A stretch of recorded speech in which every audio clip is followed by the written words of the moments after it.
Good evening, ladies and gentlemen, and welcome to the University of Utah Hockey Broadcast Channel. I am Patrick McGann alongside my partner Mitchell Slott. We're here live this evening from Salt Lake City bringing you coverage between the University of Utah Skate Utes M1 team. They're facing off against WCHL rival Grand Canyon University. It'll be number 9 versus number 12. Should be a great matchup tonight, Mitchell. Utah coming off of a 2-game winning streak last weekend against Colorado State, and looking for 2 more wins against Grand Canyon tonight.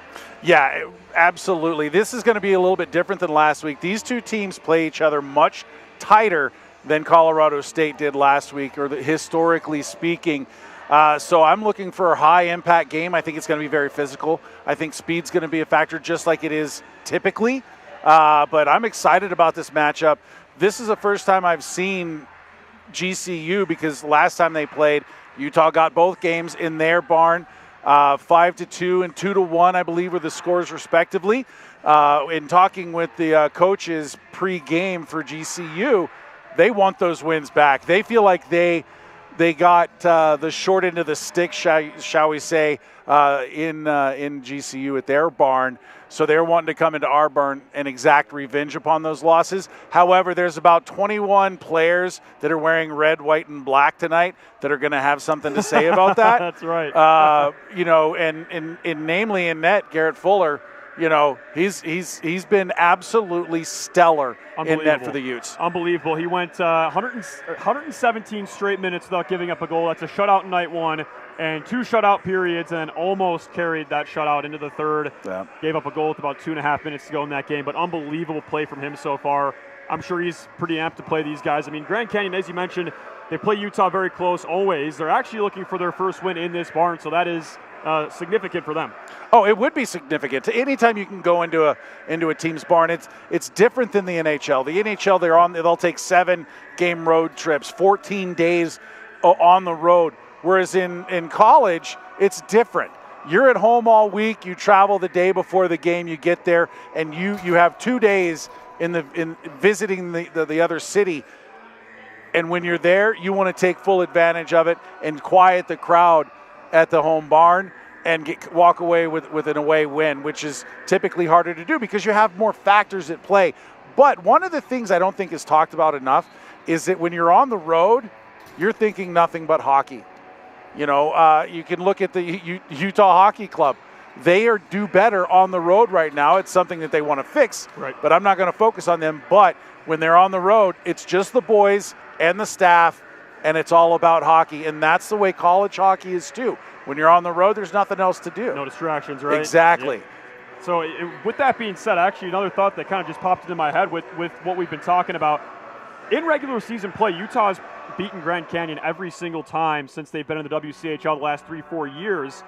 The biggest win, though, for Grand Canyon, their first win against Utah was at the national tournament. Last year, Grand Canyon ranked higher than Utah. Utah was the favorite, of course, being lower ranked. So obviously, if you're Utah, you've already played this team, obviously, on the road in their place, but you don't forget that. No, you don't. And that's a little bit of payback, too. They want to kind of, stuff it down their throat, so to speak. Like, hey, you may have beat us once, but you're not getting any more. And this time it's different. Utah is ranked higher both nationally and in the MWCHL. Right. We are number 2 nationally. Number 9 nationally. They are number 12. And in the MWCHL, we're number 2 and they're number 5. So it's not like we're neck and neck anymore. We outrank them nationally and conference-wise. Absolutely, yeah. And with that being said, these are 2 teams that are more than likely going to nationals, right? I mean, yeah. Grand Canyon with being the 12th seed right now, in the 12th rank, I should say, they're feeling pretty comfortable that they're going. Utah, obviously a top 10 team, they're feeling pretty comfortable. Something significant, though. Utah went up in the rankings. You did mention that just a second ago. Yeah. Utah goes up to number 9, top 10.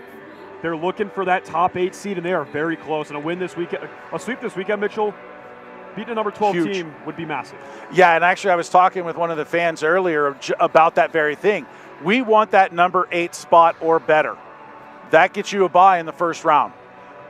If we can pull off 2 wins this weekend, that should bump us up to 8 or even 7, since they're so closely matched with us, both conference-wise and national rankings. And that's huge, because this is basically the last series where Utah's playing a top 15 team. absolutely huge. We've seen what it did for the rankings against UNLV. We saw what it did against Colorado State. You go up after playing them really well 2 nights in a row. Yeah. You know, and for Colorado State being 10th in our conference, they're still a good team nationally. I mean, kind of in the top half of the of the ACHA, right? So if you're Utah, 2 wins here is absolutely massive. And you know the boys, that's what they're thinking. Talking to them in the locker room, right? Talking to these guys, Captain Michael Erdis, Landon Langenbrunner. They basically said, we're running the table. After that loss to UNLV, that's it. You're not going to see us lose again. Yeah. And obviously the confidence is something that speaks wonders for a team that's playing good hockey. Yeah, it really does. The one thing you mentioned, Michael Erdis, he is out of the lineup tonight. Not going to go into detail. Hopefully he'll be back in tomorrow. So they won't have that captain spark. However, the rest of the team is just littered with leadership. So I'm not worried about them. You saw they beat UNLV without Captain Michael Erdis. Right. So this team can play with or without Michael Erdis. And honestly, last weekend he didn't have a huge factor, right? Kind of banged up a little bit. But with that being said, the players are taking to the ice. We're going to take a quick break and send it to public address announcer Justin Long. We'll be back with Puck Drop in just a few moments between GCU and Utah.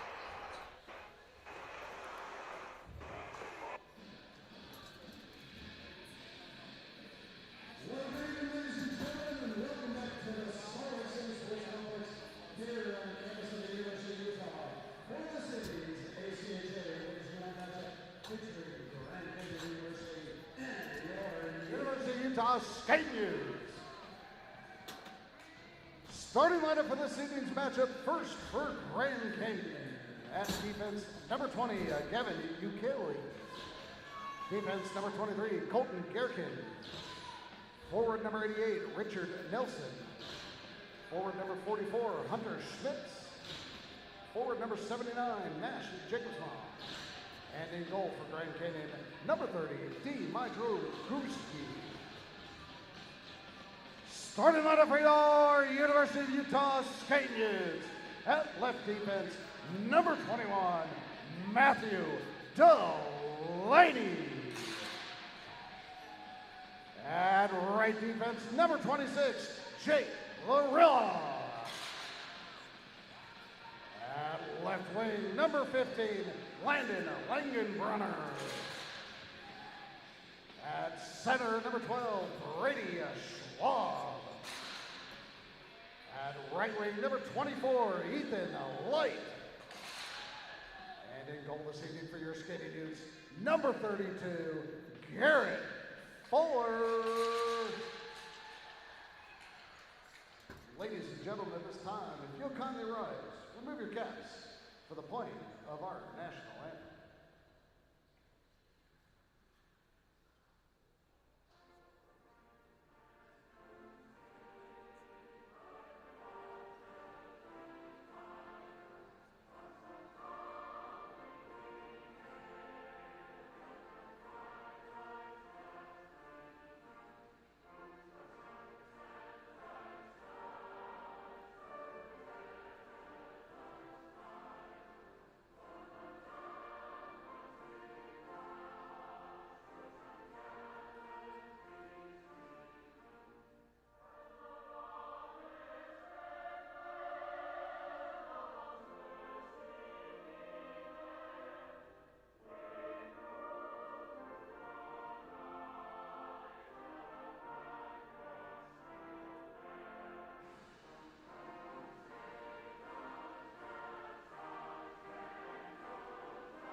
Welcome back to the broadcast, ladies and gentlemen. Once again, Patrick McGann alongside Mitchell Slott. We're live here in Salt Lake City, bringing you ACHA M1 hockey, men's Division I hockey, that is. It's the University of Utah facing off against Grand Canyon University. Utah coming into tonight ranked number 9 in the country, Grand Canyon number 12. Huge series for Utah as they completed the sweep last weekend against Colorado State. So they carry a 2-game winning streak into this one. So do the Antelopes. They come in sweeping Arizona State on home ice in kind of a pretty a neighborly affair there. They're pretty two close universities down there in the Phoenix Metro. So both teams coming off a couple of wins. Yeah, a little confidence for both teams starting this game out. I just like we said in pregame, I'm looking for a lot of speed tonight from both squads, and we'll see whose speed overcomes the others. But I tell you what, I am very confident in the speed of the University of Utah. There's a little bit of a delay on the ice, as you can see. They're going to be squeegeeing the ice a little bit. It's a little bit wet down there, a little too much water in the corners. It happens. When you drive the Zamboni, you turn the water off. When I was driving the Zamboni, whenever I got to the face-off dot, I would turn the water off, and that way we wouldn't have a bunch of water in the corners. But I'm not driving the Zamboni. That's almost, holy cow, that's 20 years ago. Anyways, I think the Utes have to utilize their speed. We have this huge sheet of ice to play on, and we talk about it every broadcast. It is a factor. It's almost like a sixth skater out there, because you can stretch pass, you can spread, east and west as well as north and south. And, man, I'm super excited for this. We talked about it earlier. UNLV was like this series that both of us were hyped up about. Right. I've actually been pretty hyped up about GCU. Absolutely, yeah. And these two teams always play each other close. You just look at the scores over the years of these two teams, and Utah always edges out the victory. They have been, at least in conference play. And then, of course, GCU getting the big one last year on the big stage when it mattered. Utah's first ever trip to nationals was ended night one against this team. So obviously, these boys feel very strongly about that outcome. Obviously, they've already played down in Arizona this year. Utah swept that series. But, it's going to be a fantastic matchup between these two teams. GCU, as we said, number 12, they're going to nationals. We're going to nationals. Probably won't play each other again. Never say never, but, it could happen. And it looks like we're getting ready to drop the puck here. Yeah, and before we get started real quick, the officials for tonight's game. The head referees, Sanford Zito and Matt Orr, and on the lines we have Alan Poole and Mike Steele. With that being said, we are underway. The puck, not quite. We're Psych! pretty close. You just thought we were started. Wow, they really don't want to get this puck dropped. Well, either way, now we're underway from 4,500 feet. It's the Utes, it's the Antelopes, WCHL conference action coming your way from the Beehive State. The puck goes down into the Utah zone immediately. It'll be GCU chasing after this one in the far corner. Puck's bouncing around in the low slot. It's scooped up there by Delaney, who skates it across the line. Peeling back, makes a nice move, skating towards the goal line. And he'll just get the puck in deep. It's taken away by Landon Langenbrunner. No errant pass there as Langenbrunner was trying to cut to the center. Looked like Schwab was trying to get it back deep and intercepted by GCU. And as you can see, it went right into the attack zone for GCU. So now it'll be the Antelopes. They play that one off the wall. It pops up off the dash there and goes high into the air for Utah to take possession over. Slater gets it out. GCU fires it right back in. That one's on net. Garrett Fuller makes the save, your starter tonight for Utah. Coming in with some pretty impressive stats this evening. A shutout last weekend. 1 goal given up in that second game. Coming in with a 2.21 goals against and a 9.27 save percentage, 4 shutouts. Yeah, Grand Canyon's bench went absolutely nuts just now. There was an icing that was completely missed. And I'm not even sure why it was missed, because it was shot from the face-off circle in the Utes defensive zone all the way to the other end, and somehow it got missed. But, no harm, no foul. They said the Utes, I don't know if it was a gentlemanly thing, but they iced the puck right after that. So we still end up with an ice, but it was kind of interesting. And real quick, while I'm talking about GCU, I just want to give a mention to the head coach for GCU, Daniel Roy. Congratulations on the baby girl. She was in the NICU for a little bit at the hospital, and she did come home. So congratulations to that, and to them and their family. Always a big thing.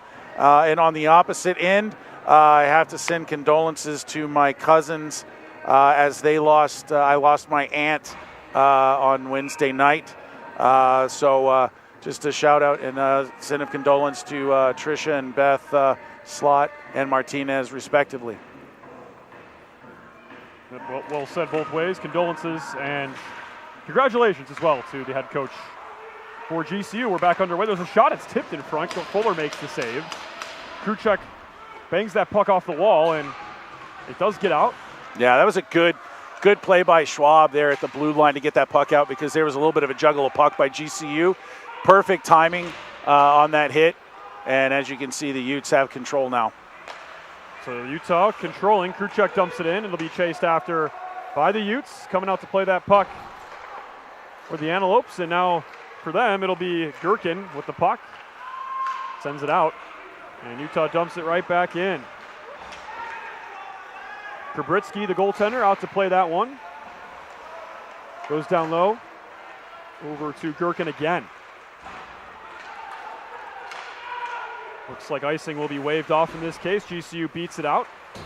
They will control, however, in the Utah zone. The point pass over to Ukle. He fires a shot, and it's just wide. Utah able to fire it out of the zone, but GCU on possession again. They dump it in. That was Benjamin Oakland.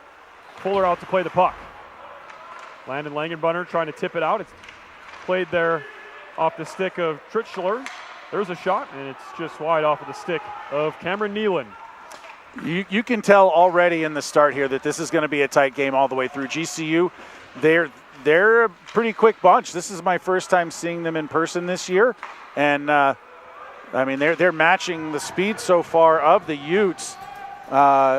Possession has not been driven either way. It's been a back and forth tennis match almost.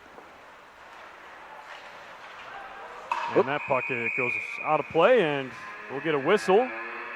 Yeah, definitely a pretty fast-paced game, and I totally agree with that comment there, Mitchell. I mean, you could tell it's going to be a tight game early on. Chances back and forth.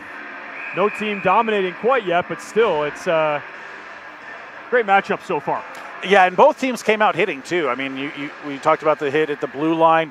GCU's thrown some hits in the offensive zone as well as defense. So, this is going to be an entertaining game and weekend, I believe. Krabritsky out to play that puck for the Antelopes. He'll leave that one for Sean Spring. Spring plays it off the wall. It's intercepted by Cray, who dumps it right back in. Spring, again behind his own net, sends it to the stick of Trichler, and it will get out. Yeah, I think looking at this, just in the early, part of this first period, I think the difference is going to be the cleanliness of the passes. I think that's going to be a different maker, at least to start this game. To see which team is completing their passes and being the first team on the puck that may or may not be loose. So now it'll be Utah. Send in over to the stick of Gibney. Gibney able to get the puck deep into the zone, but GCU is able to intercept. They get it out. Noonan's there for Utah. Nice backhand pass over the stick of Schwab, and we'll get a whistle. Yeah, a little bit of a late whistle there by linesman Mike Steele, as Gibney was all the way at the top of the circles before he was able to blow his whistle. But this is a fast game so far. We're 4 minutes and 20 seconds in. Nothing of consequence has happened so far. But there's plenty of speed out on the ice, and they're both using the ice well. And Utah will fire that one in. I agree. I mean, just back and forth. You can tell these two teams are closely ranked to one another. I mean, it's a top 15 matchup. And that's huge. We talked about it in the pregame. What wins can do if you're going up against, a club that's closely ranked to you. Absolutely. And you get these top 15, top 20 matchups pretty regularly in the WCHL as Utah has the puck in the near side corner. It's taken away by GCU. That's Wardus. Wardus is able to get it out, and Larilla will chase it down for Utah. He's got Delaney to his left. And he'll just take this one right up the middle. Played off the wall. Sunigal gets a stick on it, and I guess he doesn't get a stick on it. It'll be icing. Steele was all the way across the ice. Didn't see the touch there. Excuse me, making up for the lost call or bad call earlier. I don't know, but you could tell that Sunigal got a piece of it. He even raised his hand in questioning, but you can't cry over spilled milk, and icing pretty much spilled milk at this point of the game. I think makes up for that missed one earlier. So no harm, no foul, as you said, Mitchell. There's a shot. It's blockered away by Fuller. And it's played down to the near side corner. GCU trying to send it through the slot. Utah able to break that one up and send it all the way down. And we'll get icing again. A lot of whistles here in the middle for the second 5 minutes. And Matt Orr over at the Utah bench conversing with Morgan Feeney. I think Morgan Feeney is talking to him about the icings. A missed one early that was allowed to play, now a touch that was called for icing. So I think he's saying to Matt Orr, have your boys clean it up. There's a shot deflected wide. Goes over to the stick of Husby. There's a point pass. There's a shot and a good save by Fuller. Ethan Light coming into this game leading the WCHL in points again. He is at the top with 38 points, 14 goals, 24 assists. 1.58 games or goals a game or points a game. That's pretty darn good. It really is. He's having himself an excellent season, of course. Brady Schwab, of course, 2 goals last weekend as well. And that first game, the puck played towards the middle, and Fuller's forced to cover that one up pretty quickly. We'll get another face-off here in the Utah zone. Yeah, smart play by Fuller. It came off of Schwab's stick. Schwab was trying to get a handle on it and take it behind, missed it a little bit, and Garrett Fuller right there on top of it to cover it up. Because that's one of those plays that can turn out very dangerous if he allows that to keep playing. Bisson plays that one to the near side. Light, cross-ice pass to Langenbrunner. Langenbrunner gets a stick on it, and the puck will go in deep. It's Gherkin for GCU. There's a scrum now. 2 Utes and 2 Antelopes. Utah's able to win the puck out of the scrum, but it does end up sliding out of the zone. So Utah will dump and change. It'll be Gherkin finding Schmitz. Schmitz across the blue line. There's a pass, there's a shot. It's deflected off the stick of Slater, but a nice chance there for Nash Jacobsma, and we'll have a face-off. Yeah, and it's a good thing it went out of play, too, because Noonan trying to stop number 44 for GCU, Schmitz, lost his stick. So we had, almost 4 guys with a stick. And I tell you what, that can, if GCU maintains control there, that turns out almost like a power play, because Noonan can't really play the puck with anything other than his body and his legs. So GCU with the puck. Now there's a shot from the point off the stick of Tritzler, and it goes wide. We have a delayed penalty. Yeah, that's going to be goaltender interference. That will go against Jack Dolan, I believe. Time of that penalty, 6:37 of the first period. So Utah to the power play, the top power play in the WCHL. And GCU not happy about the call, but regardless, we will get a power play for Utah. And I don't think we have to talk too much about how potent the Utes power play is. They're 46 point something at this point. They started the second game last week with a power play percentage of 46.2. So right now they are currently at 49.4. That's the highest number I've ever seen on a power play percentage. That is unbelievable. Unbelievable. They did themselves well in the power play last weekend, and needs to come through big this weekend to obviously beat a good team in GCU, as now Utah skating with that 5-on-4 man advantage. Slater has it there for Utah. Over to Correa. Correa winds up a wrist shot, never gets to that. It's bouncing around in the slot, and then it's kicked out by GCU. Yeah, timely clear by GCU as Utes were set up and getting some shots. Errant pass there. Puck is cleared. Still a minute 26 remaining on the first power play of the game. Utah is number 1 in the country on the power play by 9% points. That's incredible. I mean, It's not even close at this point. They are literally almost scoring on 50% of their power plays, which is obviously good to say the least, as Utah controls now on their own end. Almost a minute expired on this power play for the home side. Yeah, second unit coming onto the ice right now. And here they come. It's Larilla. He dumps it in. Following it up will be Langenbrunner. Kind of shovels it off the boards, and GCU will get that puck all the way out. That was Jack Thomas for the Antelopes. And now Utah will begin the breakout once more. 35 to go on this power play for Utah. It'll be Ethan Light. He shoots, and that will be offside. There's your conference leading point getter, Ethan Light. Yeah, unfortunately, I think Kraft hit linesman Steele's skate. Took a little toe pick there, went to the zone a little early. Unintentionally, but doesn't matter if you hit the linesman or not. They are part of the playing field, playing surface. Now it'll be Delaney. He fires it in. And Utah will maintain possession here. 15 to go on their power play. It's Kruchek on his knees winning that puck. What a nice play there by Kruchek.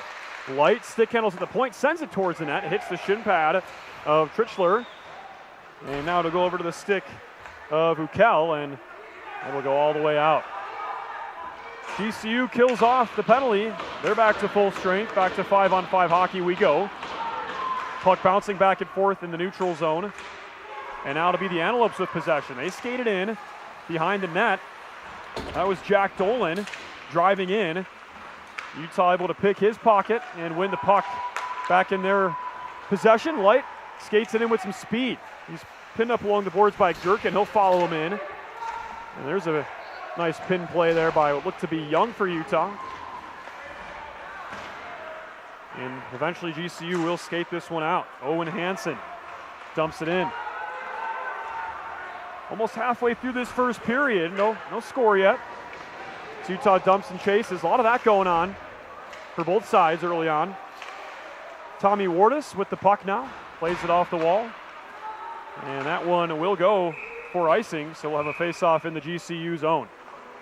Yeah, good sequence there on both sides. Obviously, the Utes unable to get a power play goal on their first attempt, but moved the puck around, got a couple shots, couple blocks by GCU on that power play for the Utes. But I mean, this really is so tight. It's back and forth. It's absolutely. Puck is moving tonight. It really is. Fantastic matchup we've got this Friday night. It'll be the Antelopes. They dump it in. That was Caden Henriksen. Utah takes it away. Goes back and forth. Slater with it. Almost a mishandle. They're able to win that one back. Sundin backhands it forward to prevent an odd man rush for GCU. It's dumped in. Hits a stick. And Krabritsky will play that puck. Correa intercepts it. Here comes Correa. 2-on-1 for Utah. Correa fires. He scores! John Correa gets the Utes on the board. It's 1-0. What a nice heads-up play by John Correa to intercept the pass and give a couple of head fakes to act like he was going to pass that puck, and then buries it glove side. Yeah, he had Slater to his left, opened up like he was going to pass, rifled it right over Kubritsky's left shoulder. Great goal by the Utes, great goal by John Correa. And the Utes are on the board. Time of that goal, 10-10. And as soon as I don't know if that'll actually be an assist, if there's going to be an assist, because he picked that up right at the blue line. Huge heads-up play by him to realize that puck didn't have enough steam to get out. He scooped it right up and buried it. And that's a huge goal early on in a game where both teams are trying to kind of assert their dominance. Utah able to get one pretty early in this contest. Mitchell, I mean, that's a huge goal for Utah. That is a huge goal for Utah. And right now it looks like the Utes on the board are trailing in shots 2-5, which is also different from last week as the Utes outshot Colorado State quite handily. I'm sure that'll get updated, but where it counts is on the score sheet. They're up 1-0 now, and that will go down as an unassisted goal to number 6, Jean Correa. And that will be his 12th of the season. As now there's a shot sticked away by Fuller. Fuller already seeing a lot more action than he did last weekend. this evening, and there's a nice play by the stick of Gibney. Eric Gibney skates it in, and then it's picked off. It'll be coming back the other way.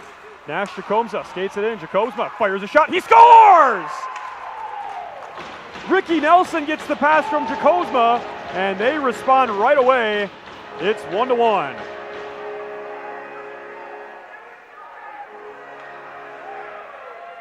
Time of that goal, 11:03, so just less than a minute, and we are back at all square at 1. And that's a big one for GCU. Huge to get back on the board. And it's a huge goal for the Antelopes, and it'll be dumped in by Utah, and Krabritsky will play that one towards the far side. And it'll be Utah controlling now. Bisson fires a shot, sticked away by Krabritsky. And now it'll be skated out. Yeah, that goal scored by number 88, Ricky Nelson, assisted by number 79, Nash Jacobsma, and number 40, Owen Hansen. Time of that goal again, 11:03 of the first period. We are tied 1 apiece. That's right. That puck goes up and out of play, and my stat sheet indicates that is Ricky Nelson's first goal of the season. So obviously a big goal for him personally, but for his team, that's a huge goal to quiet the fans back down and basically bring this game back to a 0-0 contest as if nothing happened. And we talked about in the opener that these two teams are going to play each other tight. I didn't realize they were going to play each other that tight. Yeah. But, for the game of hockey, that's good. But for the Utes, they need to get back on the board, regain this lead, assert their home dominance. Right now, there's neither team is showing dominance, and we look like we have a penalty coming up and an injured player. But he's skating, but he does look like he's in a little bit of pain. That's number 9, Jack Thomas. Going to the penalty box right now is number 7, Oliver Kraft. Interference is the call. Time of that penalty, 11:59. Of that first period, so just over 8 minutes to be played. GCU to the power play, huge chance for them to take a lead. Really, Mitchell, no road legs for the Antelopes. They look fantastic right off the bat here. Well, they flew in yesterday. So, they didn't have a long trip. It's an hour and 15 flight. They got in yesterday, so they were able to sleep, get some rest, and you won't see road legs out of them this weekend. That's, for a matchup as big as this one, it's pretty smart to fly out a day early, and you can obviously tell as now it'll be the Antelopes here on the power play. They fire it across the ice. They'll get it in. They're offsides. They're going to have to, I was going to say, they're going to blow that down with that forechecker, the goal scorer, with them being on a delayed offsides. And Coach Morgan Feeney wants the face-off down on the GCU end where the pass came from, I believe, is what he's arguing. No, he's saying it was intentional offsides, which would bring it all the way back. But the referee's not having it, so they'll face off just outside the offensive zone for GCU. That's a good catch, Mitchell. I forgot about that rule. Yeah, an intentional offside goes all the way back to your own end. What do you think on that one? Yeah, I agree with the referees on that one. He was on the forecheck. Everybody else backed out, one guy in. There's a chance he didn't hear it. To me, that's not an intentional offsides. Intentional offsides is when you got a guy skating back to you, you're at the blue line. There's a one-timer, good save by Fuller, and GCU still controls, and that's my color analyst, Mitchell Slott, and also rules analyst, Mitchell Slott. You can play both. Hey, you get a pay raise for doing both. No, just kidding. Just kidding. I don't need a pay raise. It wouldn't hurt. It certainly wouldn't hurt. But we'll no. No, if I can teach people that may not know, I'm doing my job and I'll enjoy it. So Absolutely. You're teaching me to say the very least. And that was a goofy play. It was, yeah. Fuller able to cover it up, force a whistle. Yeah, it was in everybody's skates. How Fuller knew where it was, I have no idea, because there were, a couple skaters behind the net on the ice, and that's why Fuller makes the big bucks. That's right. Then we're just up here talking. It's also right. Filling the arena with some more hot air, I guess. Well, it's a little cold in here, And now it'll be GCU on their power play. Still 40 seconds to go. They fire a shot, and it's just wide coming off the stick of Hunter Schmitz. He saw that. Glove side. Open net. He wanted it. Just goes wide. Still 30 seconds remaining on the power play for Grand Canyon. Just under 6.5 to be played in this first period. 1-1. Utah got one, and GCU responded very quickly. They're looking to get another here on the power play with 15 seconds to go. There's Jack Thomas. Point pass. They control on the near far side, that is, and Young's able to pick that play off, Schwab is for Utah, and send it all the way down. That should do it. Utah is able to kill that penalty off. Yeah, and that'll go out of play for a whistle, but I wanted to comment on that last little play just inside the blue line before the end of the power play. It was a mishandle by Hunter Schmitz, who has been all over the ice tonight. He was trying to pass it to his D guy, kind of fanned on it. And luckily, I think it was Gibney that was standing right there and was able to clear the puck out. But a little miscue there by Mr. Schmitz. It's one of those things he'll want back eventually. I know myself as a player, I'm not afraid to make mistakes, but boy, howdy, do I hate making them. Absolutely. Even the pros, they're always nitpicking their game as GCU controls again in the Utah zone. There's a shot. It's blocked. Shot coming from the stick of Sean Spring. Now to be Cameron Neal, and he skates it in, driving towards the net, trying to get it across the crease. Fuller breaks it up. GCU maintains possession. They send it towards the middle. It bounces around off of a loose stick. There's a shot. Good save by Fuller, and a nice shot by Jack Dolan. And we'll have another whistle. Yeah, Noonan did a good job, and as well did Fuller, because it had a player, I believe that was Colby Donovan, that was standing right in front of the net. Noonan, even though the smaller player, pushed him out of the way a little bit after the puck was stopped, just to say, hey, don't be that close to my goalie. But I like the way Noonan played that there. It would have been a little bit better if he got in there about half a second earlier, but opposite side of the ice from what he's playing. GCU with it once more. It'll be Tabukal. He skates with it. Tabukal point pass. And correction, that was Lorilla, not Noonan. Schneider, forward pass. The stick of Young. And now it'll be Tabukal back the other way. Sendin able to beat him to it, so that'll be icing against Grand Canyon. Yeah, with 4:47, you want, if you're the Utes, you don't need, you need to win every faceoff, but you really want to win this faceoff.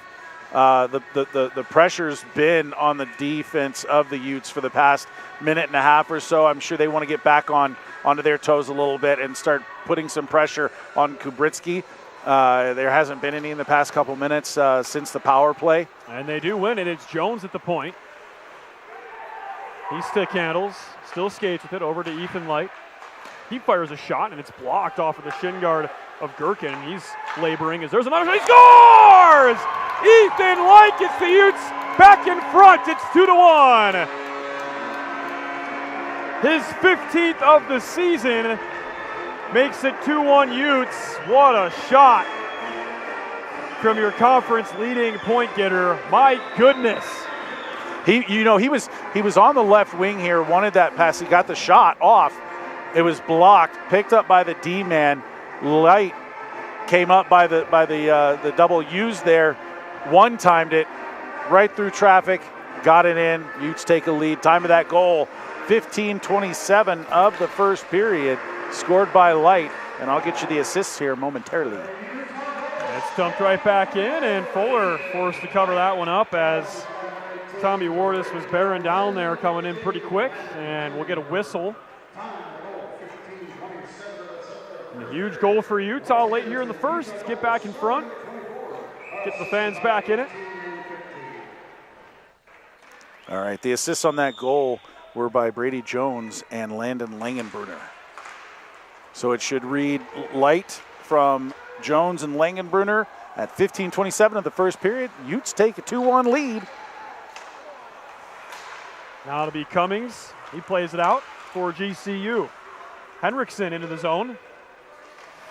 Kind of plays it to himself. Larilla comes in to break it up. And now it'll be Larilla again, and it's played out. Correa was there. He played it over to Slater, who lost his stick in the fray. Correa off the glass, and it goes all the way out for Thomas. Thomas over to Cummings. He can't quite find it, and then he's able to find his teammate Schmitz, and he'll skate it in. Back over to Cummings. Puck knuckling. High slot. Cummings peeling back. Point to point. Nice play there by Utah to break that up. Looks like that was Landon Langenbrunner.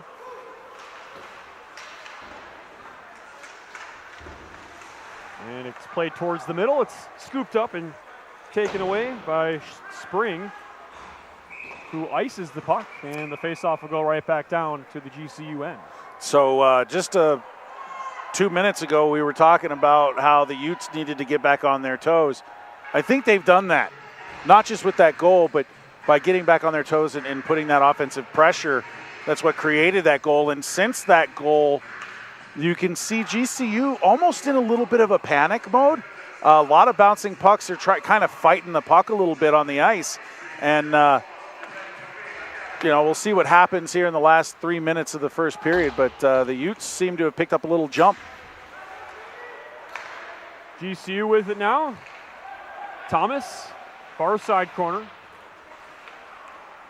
Gibney was almost able to keep that in with the skate, but just kind of bounced in the opposite direction. It ends up in the Utah zone, far side corner. There's a scrum along the wall there. Schwab, a shovel pass over to Noonan. Point pass here for GCU. Gherkin tried to go point to Certo. Ends up out of the zone, so they have to reset. Less than 3 minutes to be played here in the first. Utah just moments ago taking that 2-1 lead.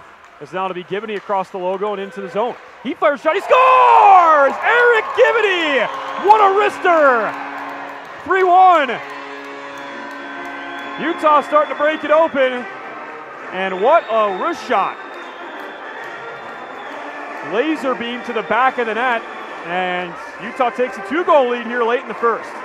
Yeah, like I said, they got on their toes, and they have not backed off. They won that draw. GCU able to get the puck in the zone, their offensive zone for a little bit, but great play by the defense of the Utes to get that puck out. Gibney got the puck in the neutral zone, cut to the center, and just ripped that one.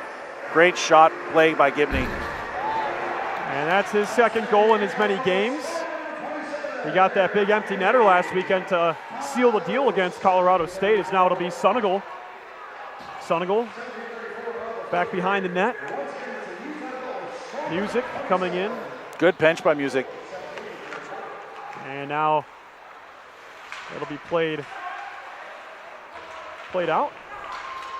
Bisson across the zone. It's picked off by Ukel. He fires a shot and it's just high.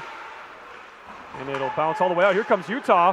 Light onside, was waiting for it. He shoots. Stick save, Krabritsky. Yeah, Light was chomping at the bit there for that opportunity, and it's a good stick save by Krabritsky. Now GCU spinorama over there by Bukal. And now it'll be Utah. Schwab playing it out over to Light. Light gets a piece, no icing. Spring was playing it there for GCU, and now it comes out. That's Wardis. Wardis backing up there, and then Utah's able to take it away. Here come the Utes back the other way. Schwab's got it.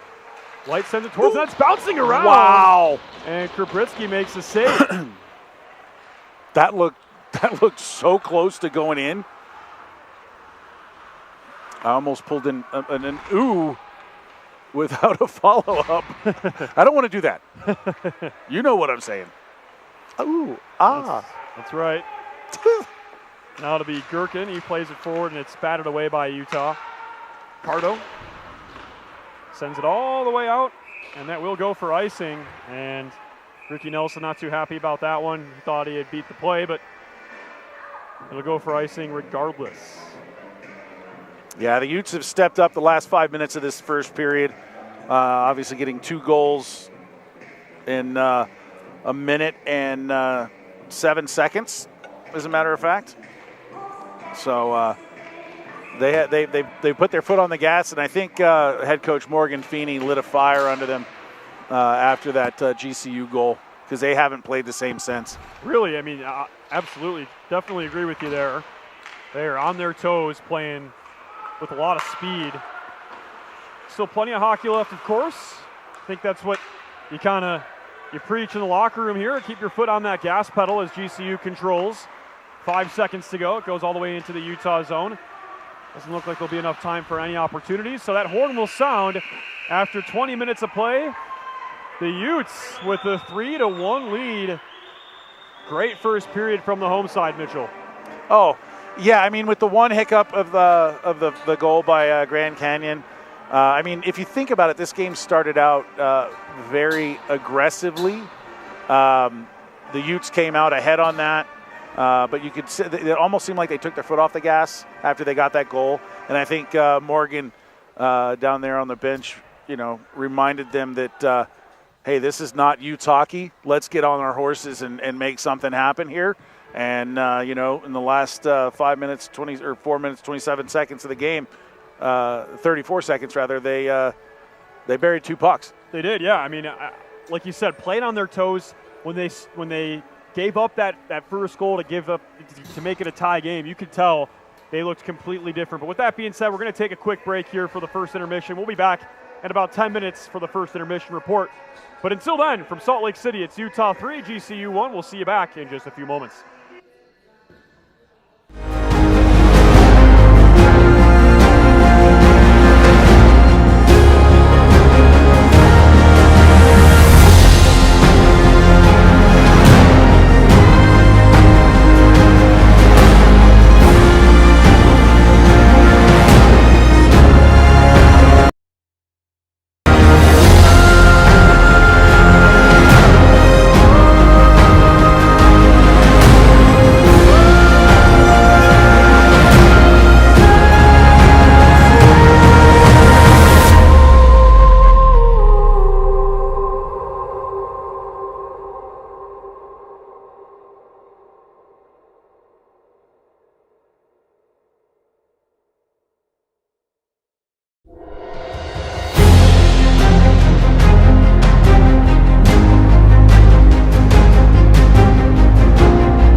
Let's make history.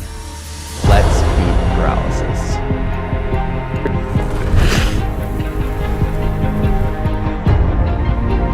I feel like I grew up watching my brothers, my sister play lacrosse, and this was just, completely different. Your friends are actually there to watch you play, and they get a piece of, your world. Our first year that we brought this team back, this Division II team back, I can tell you that year our team was not the easiest to goaltend for. It was our first year as a team, but he had such a good attitude about it. I believe it was after a practice, and it wasn't like, I took a shot in the head or anything. I drove home, and I was feeling exhausted. I kind of had to lay down for a few minutes, and then I had one of my friends take me to the hospital. Got a call about Patrick that he had a stroke on the ice, and ended up getting the news on our way back from training camp that he had brain cancer.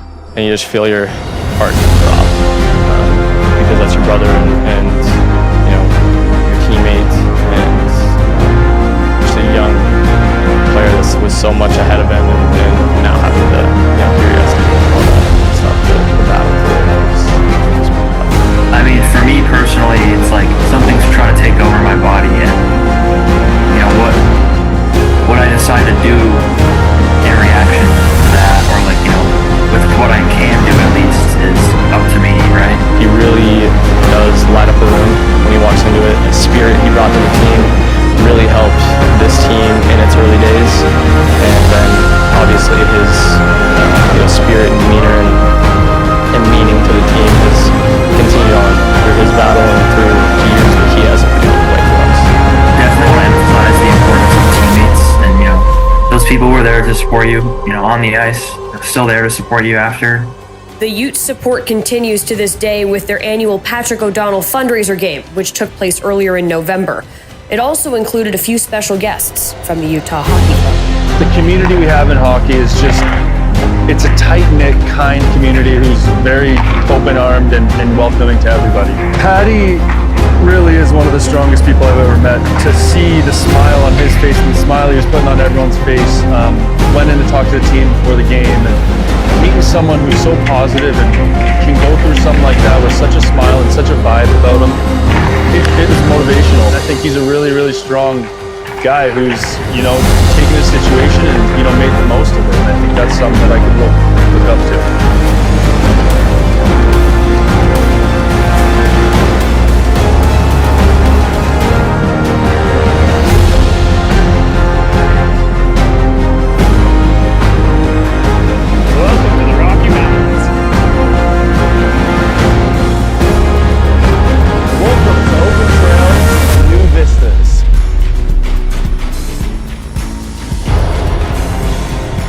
Welcome to stunning Red Rock.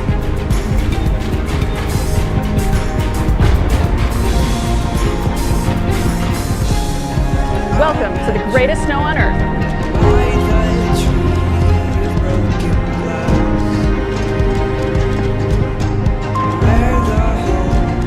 Welcome to game day fun.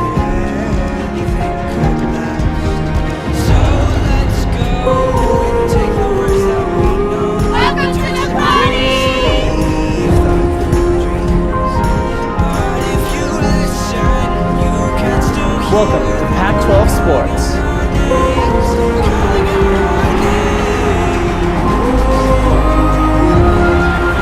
Welcome to world-class research.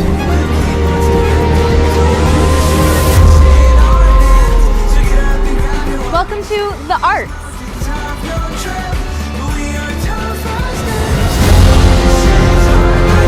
Welcome to real-world experience.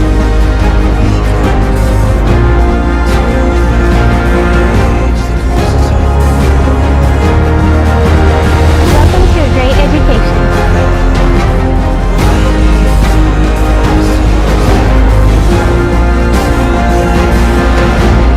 Welcome to new friends.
13 years ago, I was checked from.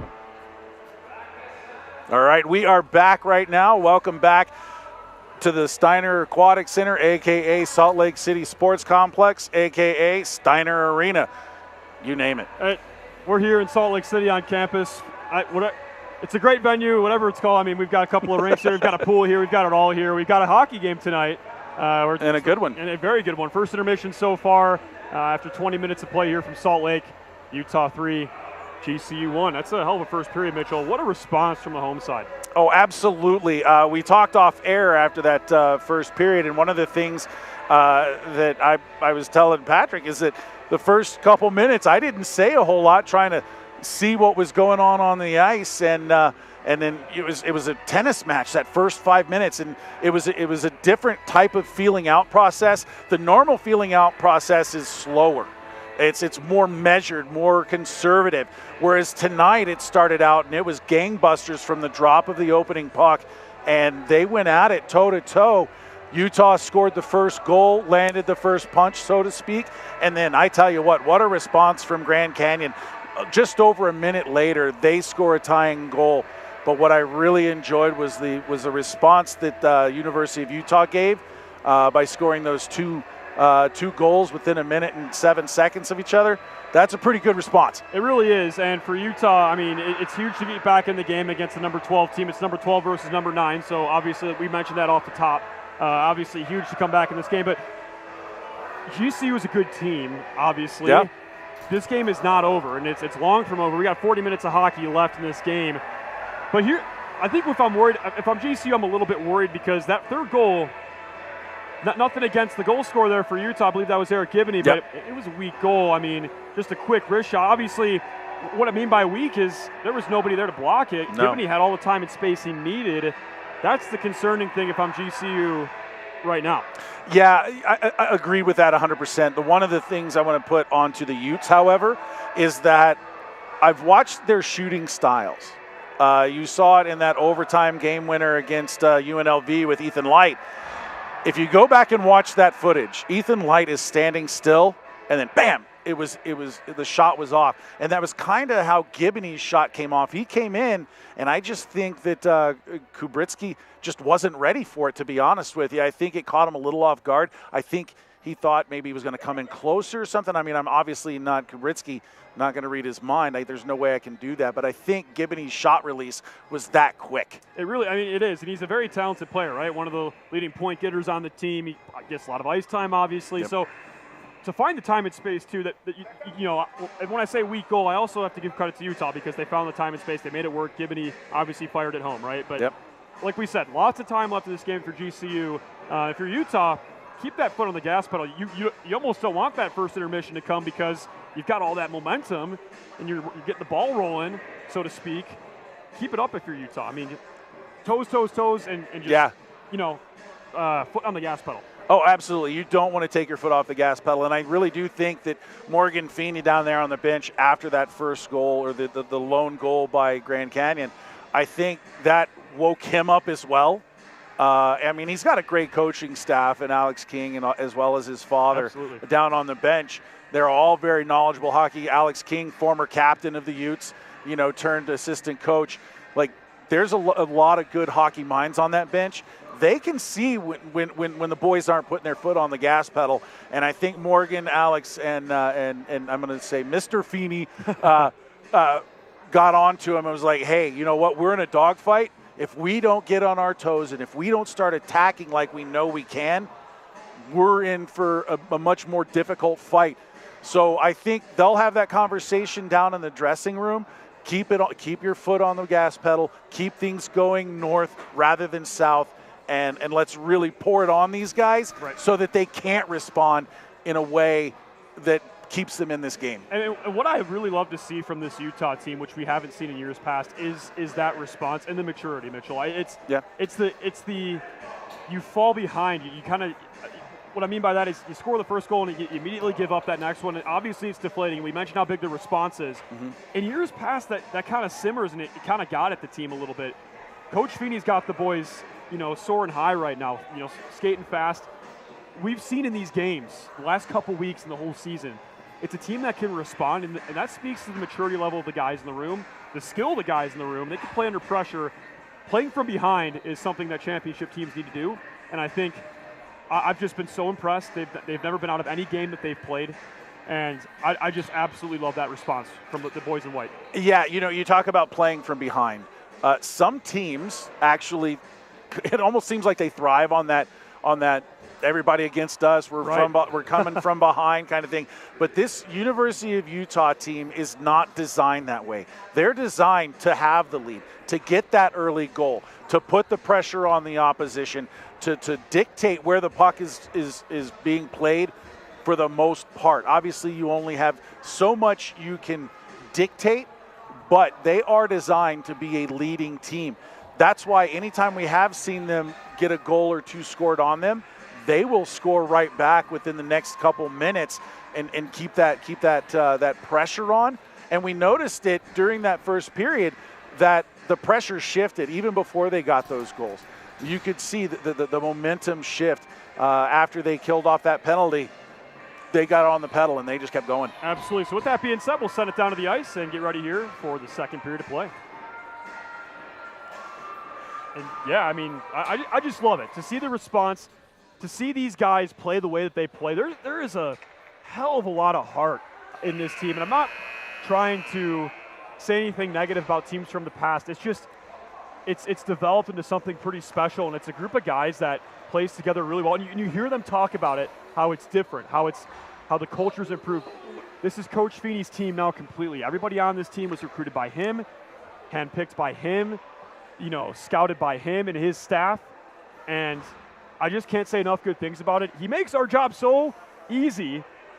I mean, we always get the coaching staff so nice. We get the compliments from them about the broadcast, but our job is getting easier and easier by the season. It's more fun because of the way these guys play, Mitchell. It's just, I could go on and on.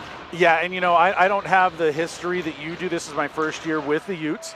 I mean, I've kept an eye on them since I moved here, close to 20 years ago. Right after they came back, and watched them through the growing pains and things like that. But we do this all the time. I take the words out of your mouth, you take the words out of mine. I was going to mention the fact that this is Morgan Feeney's team, and knowing Morgan like I do, he's a competitor. His boys are going to compete for him, or they won't play. Right? Yeah, and I just love his style, and there have been some tough years, but. That's what you have to go through to build a team like this, and just credit to that staff for making it happen. And it's just been excellent to watch. Our job couldn't be easier up here watching such a great team, as Utah now is in control behind their own nets. It'll be Slater. And just to watch the team develop and the way they play on the ice, the skill and the speed is just. It's so different than, when they first started, when they're still figuring it out and growing. Now it's such a good team, and man, they're just fast. They can zip that puck around. It's a team that can compete at the national level, 100%. Yeah, they can. And one of the things I was going to tell you mention is that every weekend that we broadcast or that they're out of town, there's a feeling that the Utes can win every single game that they compete in.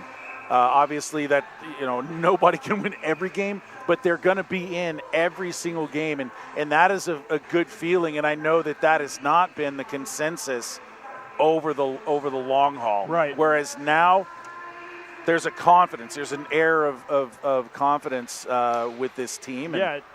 Like when you talk to the guys in this team, it's like when we sweep the next 3 weekends in a row, not if, when we make nationals, when we make, win 4 games in 4 days, 5 games, it's the confidence does wonders, and it's a unit, and it's fantastic to see. It's just a whole lot of fun to watch. I can't say that enough. Yeah, and as we go on about the Utes, let's not forget the other team that's on the ice tonight in Grand Canyon, who have had a good season of their own. They've competed. They've played against some men's D1 teams in exhibition games and done well. It's a team that is is maybe 1 year behind Utah. I mean, these two teams play each other very close all the time. Every night they play. Credit to them as well, because they're building something special as well, right? Yeah. ASU, the ASUs of the world, the U of A's, they used to be the dominant teams out here in the West. GCU and us kind of coming up, and hats off to them as well. It's these two battling right now, and far from over as they fire a shot that's just wide. It's kept in at the point. Goes down low on the near side corner. There's a shot patted away by Fuller, whose stats took a nice increase after last weekend's performance. Earned his 4th shutout of the season, as now it's dumped in by Christian Cardo. First man there for GCU was Spring. Utes looking a little bit discombobulated to start this second period. Couple icings already, and GCU looked like they did in the middle part of that first frame. And the Utes are going to have to step it up a little bit, because GCU came out to play. That looks like, okay, I was going to say that looked like an interference all day long against GCU, and it was. Good call, Mitchell. Utah back to the power play. 0 for 1 so far tonight. Given we could talk about it a lot, but it's warranted due to the absurdity. If you do the math, Utah's due on the power play. They're basically batting 50%. Ladies and gentlemen, they're scoring on 50% of their power plays, which is just ludicrous. Yeah, it is actually. When you really think about it, it's absolutely insane. It speaks to how good this team really is. As Kruchek will take this face off for Utah off the tie up, it ends up at the point. Good keep in there by Delaney, who I want to talk about here in a little bit after the power play is over. Kraft pins his man along the boards. Nice play by him for his team to maintain possession. Langenbrunner to the middle for Kruchek, and he's pickpocketed there by Cameron Nealon. He dumps it in, and now it'll be Utah. And by the way, that penalty will go against number 33, Jacob Cummings. Interference was the call. Time of that penalty, 2:17 of the second period.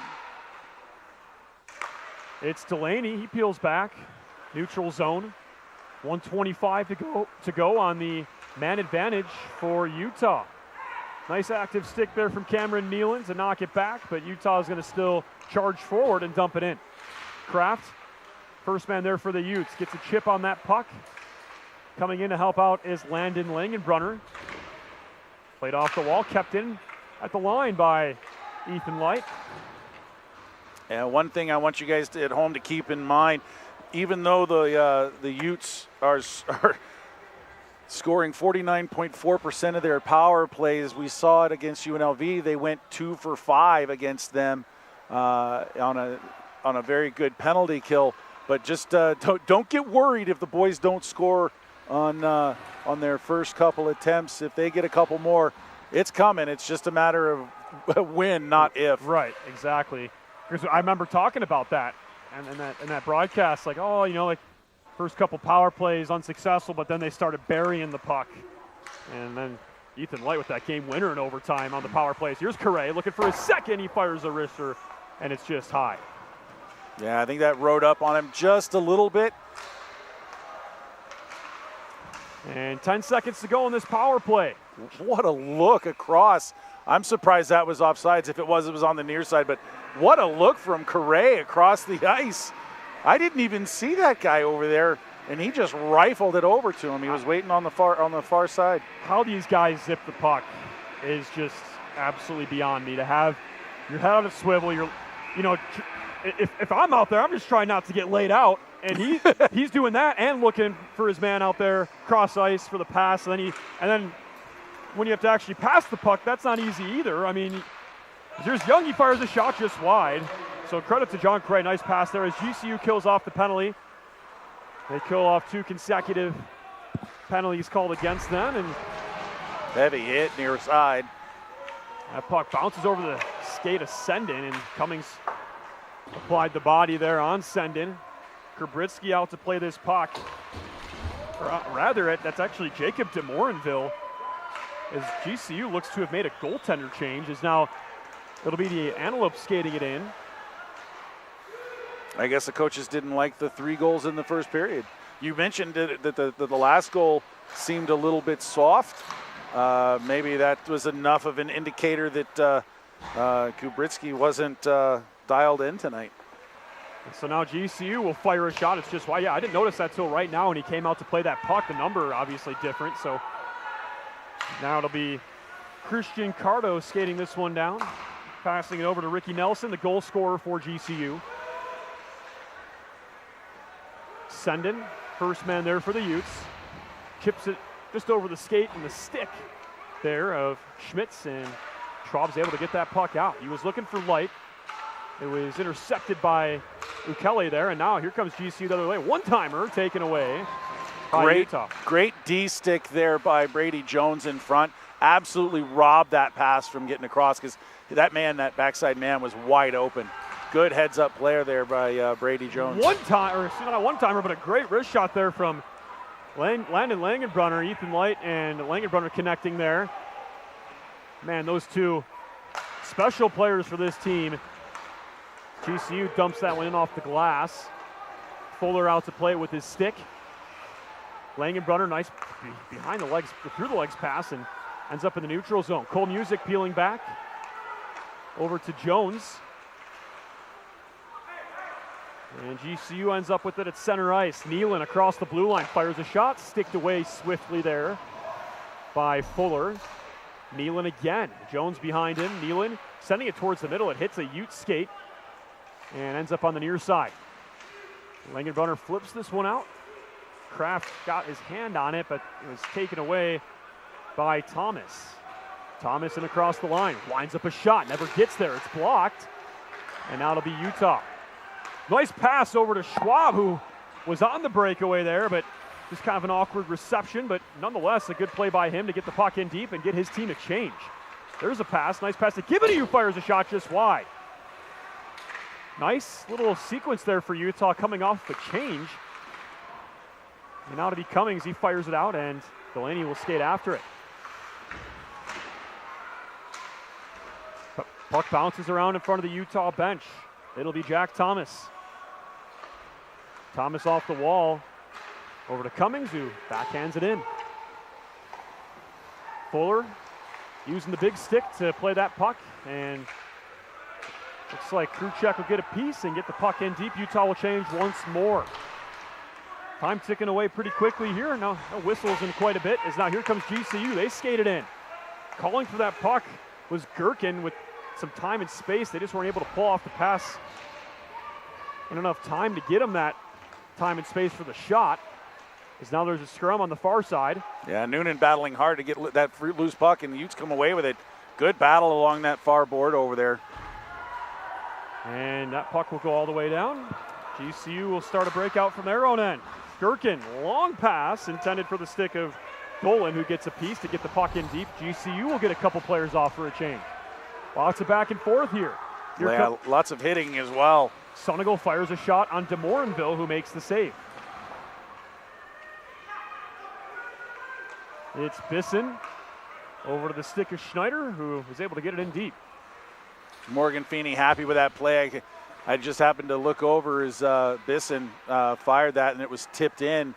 Morgan Feeney shaking his head. Good play, smart play. Allowed them to get in deep and end up getting a offensive zone face-off with the, one of the top lines coming out. And what I was going to say about Delaney, we've talked about so many different players throughout the season, and I just want to focus on number 21, Matthew Delaney, real quick.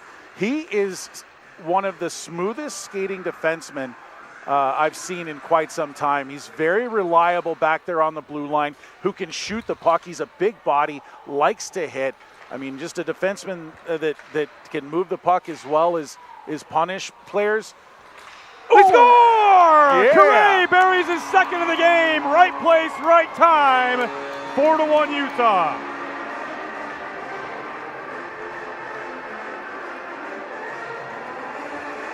John Correa right there on the doorstep, all alone, and he makes GCU pay. And Utah starting to break this thing open. It's a 3-goal lead for the home side. What a great play there by the Utes on that forecheck. they really had GCU kind of discombobulated around their net. And John Correa standing right beside the net, just waiting for that puck to bounce to him. Man, did he ever bury it. He went right up top with it. Great shot, John Correa.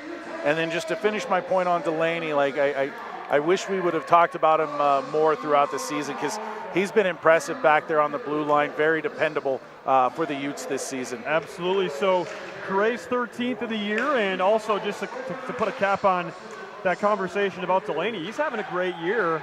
5 goals, 19 assists, averaging a point per game. I mean, just a great player, Mitchell, and I totally agree with everything you said. I mean, logs a lot of minutes every night, and critical piece of this team. And if you're averaging a point per night, you're doing something very right. I mean, a lot of skill there as Utah's able to dump this one in. DeMorinville out to play the puck. Almost halfway through this second period, Utah adding their 4th.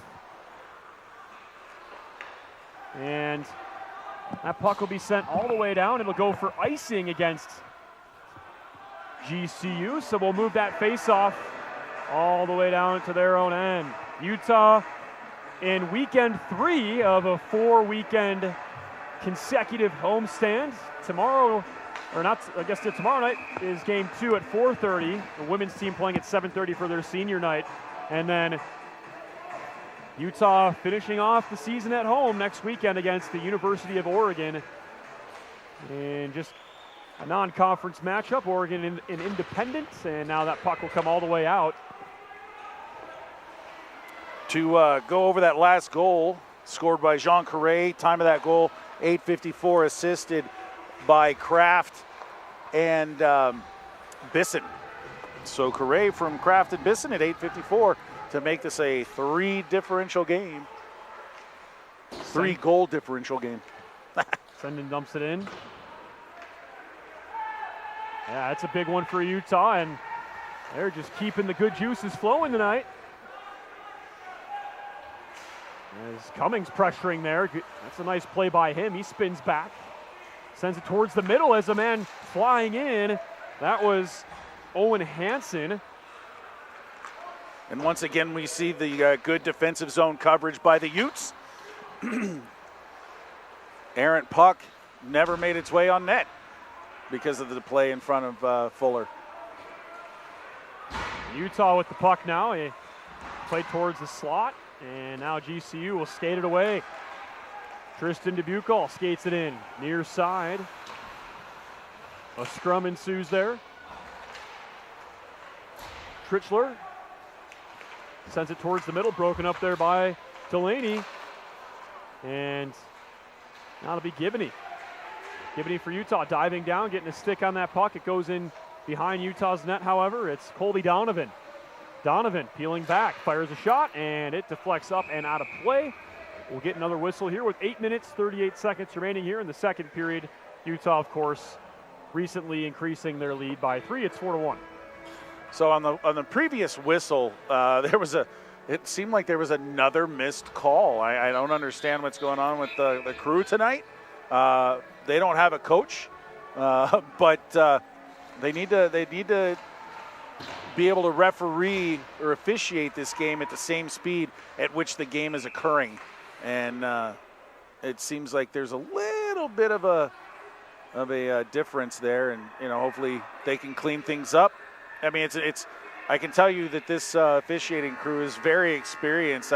Alan Poole, probably one of the most long-standing referees in Utah, as Matt Orr has been doing this for over 10 years. Sanford Zito, same thing.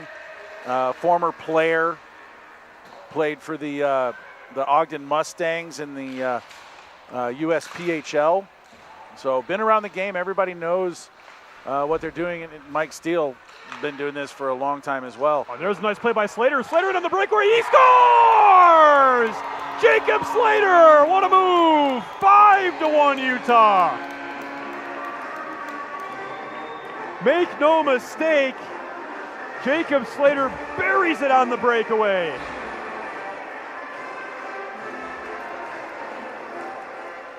Time of that goal, 11:46. of the second period. And another goal scorer was Slater, yeah. Another smart play by a Ute tonight, telegraphing a pass and taking it back the other way. We saw John Correa do it. We just see Jacob Slater do it. And Utah, that's what good teams do. They make the other team's mistakes end up in the back of their own net. And Utah flying high tonight. A 4-goal lead for the boys in white.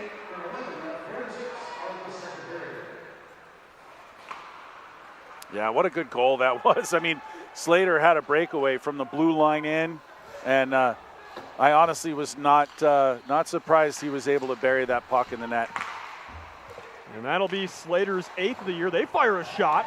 Good save, Fuller. Oh, on the rebound, it looks like it sounded like it hit the post, and a little bit of shoving going on after the whistle as Fuller was bumped into. And yeah, when Fuller made that initial save, he blocked it down. It dropped right in front of him and was loose for a second, which got the GCU players to come in to try to poke it in, but he was able to cover it up. Good job by the Utes to push everybody out, and good job by everybody not to come away with a penalty on that play, because you never know what the referees are going to call when there's a scrum right in front of the net.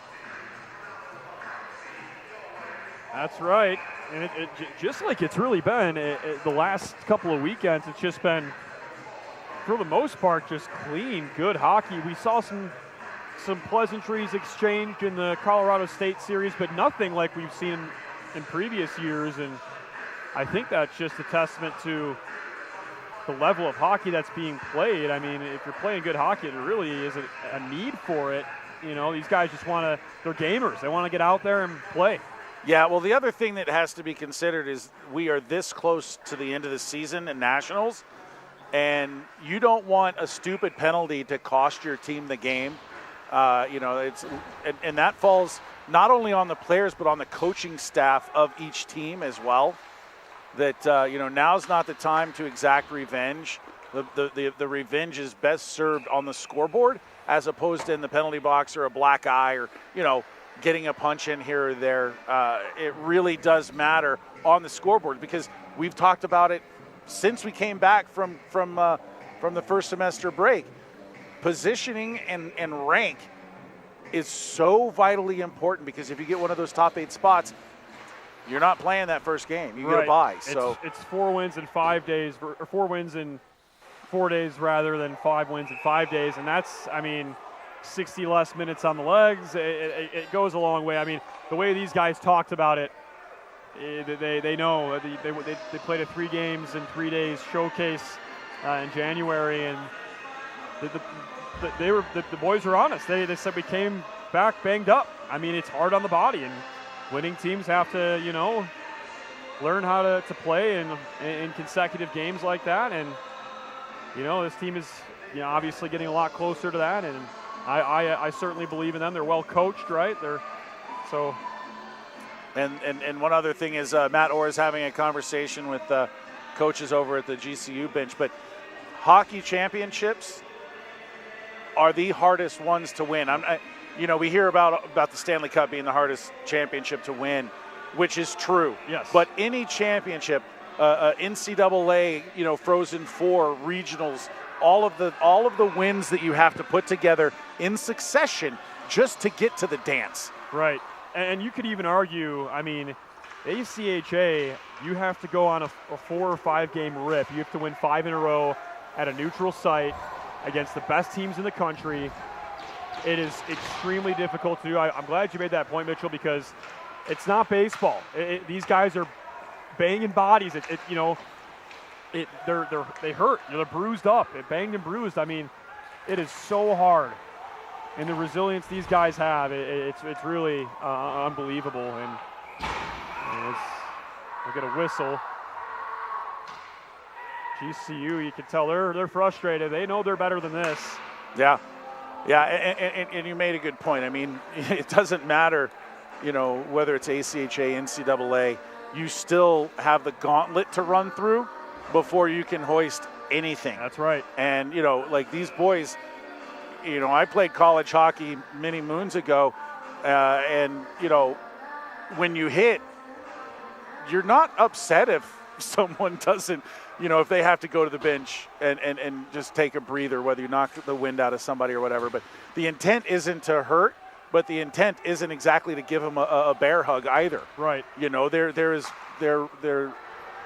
a physical game. I'm not going to say violent, because at this level, this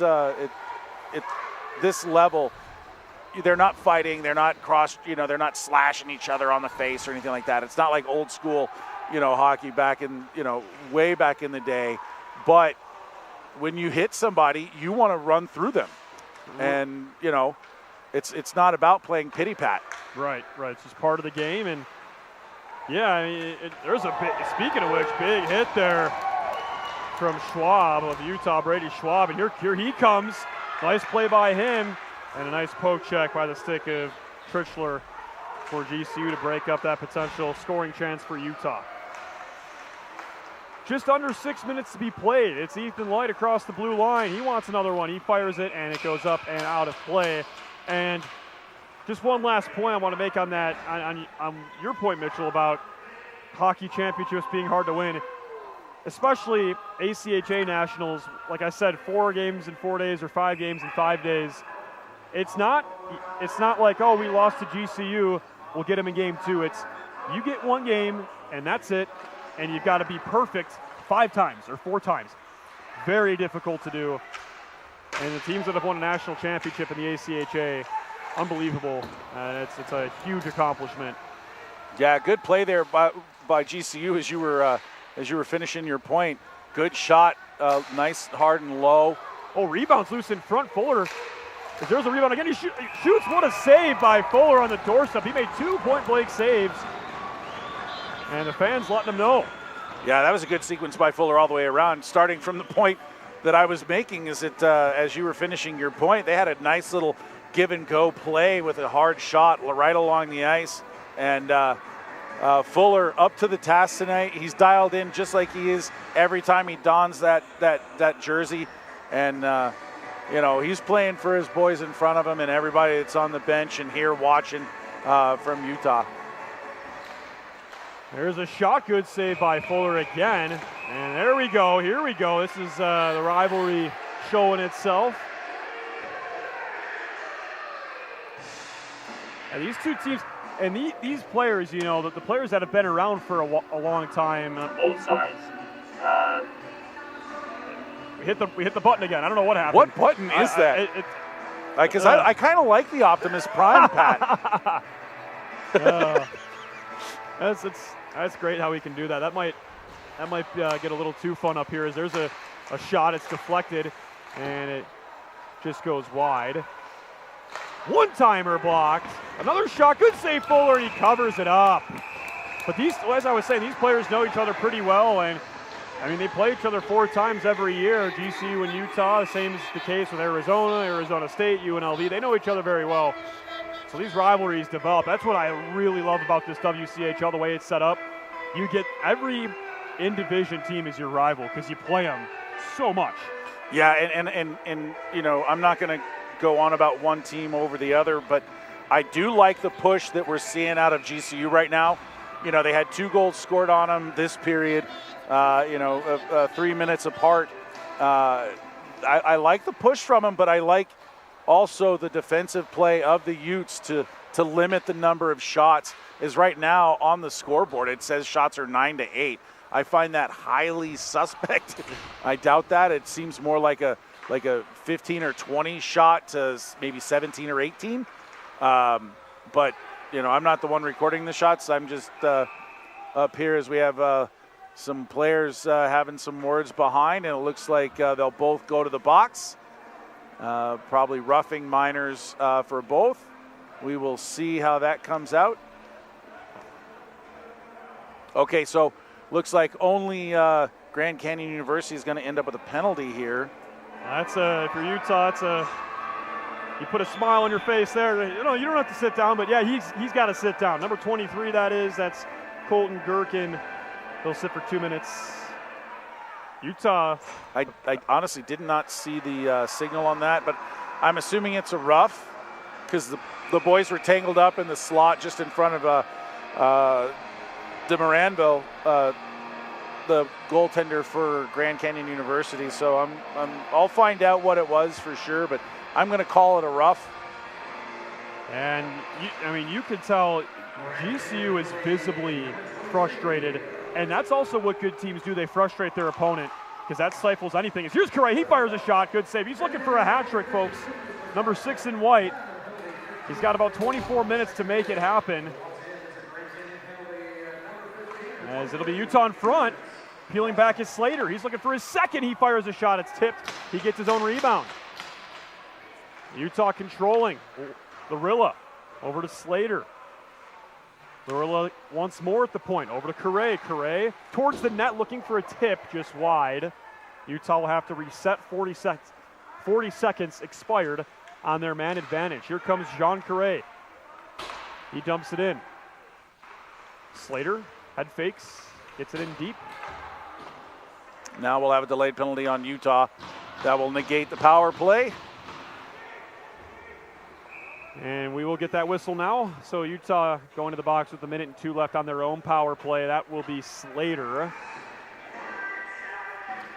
Time of that penalty, 16:29. And it'll be, Slater, 16:29 for a trip. And that Grand Canyon University penalty was in fact a rough, just to close that loop. So we skate 4-on-4 for the next 1:02 with 3 minutes 31 seconds remaining here in the second period. Yeah, and Grand Canyon University will have, unless anything else happens, will have a 58-second power play. So an abbreviated power play for them, but it will go down as a power play opportunity. So it'll be the Antelopes. They skated in. They're looking for a goal bad. They're peeling back. It'll be Jacobsma. He stick handles. He'll take it out and opt to reset things here. Jacobsma skating it in. Peeling back. Good defense from Utah. Schmitz, point pass. Over to Spring. Spring dumps it in, and GCU will do a full change on the power play. I'm just as confused as you are. Well, they were 4-on-4. Excuse me, 4-on-4. But they did make a change with the puck. Everybody went off. And here we go. Kruchek on the breakaway. He catches them. Kruchek in, makes a move. Oh, he was just trying to dance around the pad of DeMorinville and just ran out of space and time. Got a little too cute there. As now it'll be GCU on the counterattack. Ukel skates it in. One-timer, good save by Fuller. The rebound's loose. Nice save by Fuller. GCU controls. They're on the power play for 50 seconds. They control. Point pass. It's Ukel. He fires a shot, never gets there, and it's a nice block from Utah, and the puck is sent the full length. Yeah, so we'll see their abbreviated power play. Utes did a good job after the GCU went on the power play to get that puck all the way down the ice. Killed off about 10 seconds, actually. Cummings sends it towards the middle, and that will go all the way out. 15 seconds remaining on this power play for the Antelopes. They play it into the zone. Bisson whacks at it. He hits his man there and unable to quite get it out as there was a couple of Antelopes there, but GCU controls. Utah's back to full strength. It's 5-on-5. Slater joins the fray. Cummings is looking for a tip. It's just wide. They fire a shot on the doorstep, and it's just wide. Things are getting a little chaotic here in the last couple minutes. They really are. GCU kind of picking it up a little bit, and we will get another penalty being called here.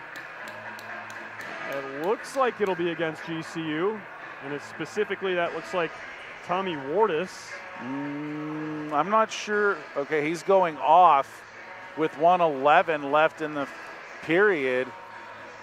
So I'm interested to see, because even if it's a minor, he should be going to the box. Maybe some sort of disqualification, and it looks like Hunter Schmitz is going to talk to Orr there, the referee, and Orr was kind of shaking his head saying no, like he almost had enough. Maybe there was some talk. No visual signal given there. No. It is a 5-minute major. Okay.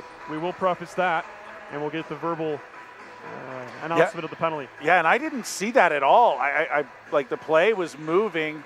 The puck was actually out of the zone. Yeah, behind the play. Yeah, I mean, something must have been said. I mean, the one thing I could think of is maybe it was head contact. I didn't see. I'm purely speculating here, but based on him getting a 5-minute major, because there's only a few penalties you can get a 5-minute major on. It's going to be a rough, a high, a cross check. On sportsmanlike? No, that's a 2 and 10. Okay. Penalty, but a 5-minute penalty, that's a major. And I mean, we'll listen for Justin Long to tell us what exactly was called here in just a second, and then I'll let you guys know at home. And now it'll be Slater peeling back. He stick handles. And now it'll be Utah. Correa peeling back. Still with possession. Towards the middle. Schwab shoots, and as I say by DeMorinville, what's the penalty? Okay, this is an interesting one. It's not what I thought. That's why I gave myself a little bit of leeway there. The penalty was a 5-minute major and a game DQ for kicking. And that player was number 41, Tommy Wardis, got a game disqualification, 5-minute major for kicking. Not something you see every day. Yeah, you'll probably have to explain that one for the fans at home. That is a very uncommon penalty to call. I know it's a safety hazard, right? But once we get to the break here, we'll get your explanation. As now it's Correa. Utah looking to score, and it's a score at will, of course, a 5-minute major. Utah controls. 22 to go in the second period. Utah breaking this game wide open in this second period. It's Correa at the point over to Slater, who fires a wrist shot. It's blocked. Never gets towards the net. It was blocked specifically by Gavin Ukel there. And that puck will go all the way down. That should just about do things here for the second period, folks. As Fuller's out to play the puck, the time winds down. And the horn will sound after 40 minutes of play. The home side has broken this thing wide open. We've got more penalties being called on the ice right now. If you're Utah, do not participate. Langenbrunner sticking up for his goalie, who kind of stuck up for himself right here at the 20-minute mark. You're going to see a slashing call on Garrett Fuller. So that's going to negate 2 minutes of power play, depending on if anything else gets called here. The Utes need to be disciplined. They can't afford. I mean, they don't want to take another penalty over what was initially called on Garrett Fuller. He got a little bit of a whack while the puck went by him. He decided to use his stick and whack one of the GCU players. And Sanford Zito was right behind them, saw it, put his arm up, and that's how we finished the period. Yeah, if you're Utah, you don't want to lower yourself to, these things be kind of, I guess I'll be blunt, you don't want to kind of lower yourself to the level that GCU is playing at right now. They're frustrated. They are as frustrated as I've seen a team on this ice all season long, and it's very visible. Utah is just frustrating them on the ice, which means you're playing pretty well. They're not letting GCU really get anything started. But with that being said, I guess we'll let the referees and the players duke this out. We will talk more about it at the break. We've got a lot to talk about. You can talk about the kicking penalty, and then we'll talk about whatever's being called here. We'll get all the information up to the booth as we get all that information. But until then, we'll take a quick break. We'll see you back in about 10 minutes. We've got a lot to talk about, so you're not going to want to miss the second intermission report. But until then, it's a 5-1 lead for the home side. It's the Utes 5, GCU 1 at the second intermission.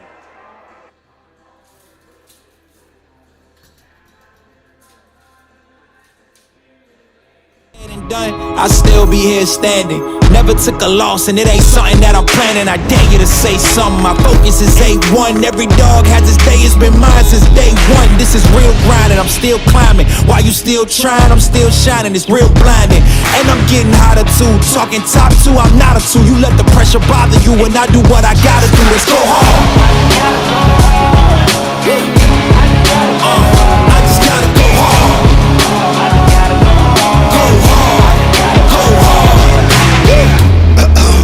They ain't coming close to me.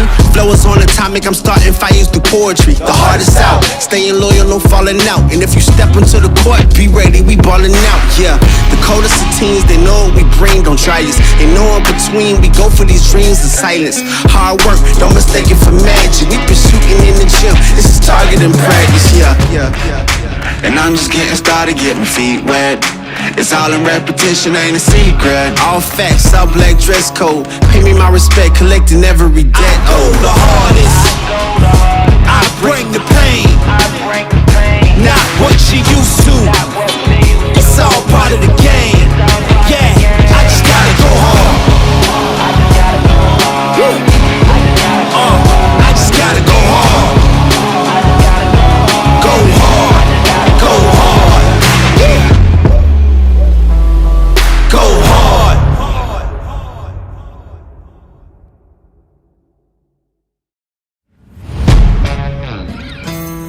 Yeah.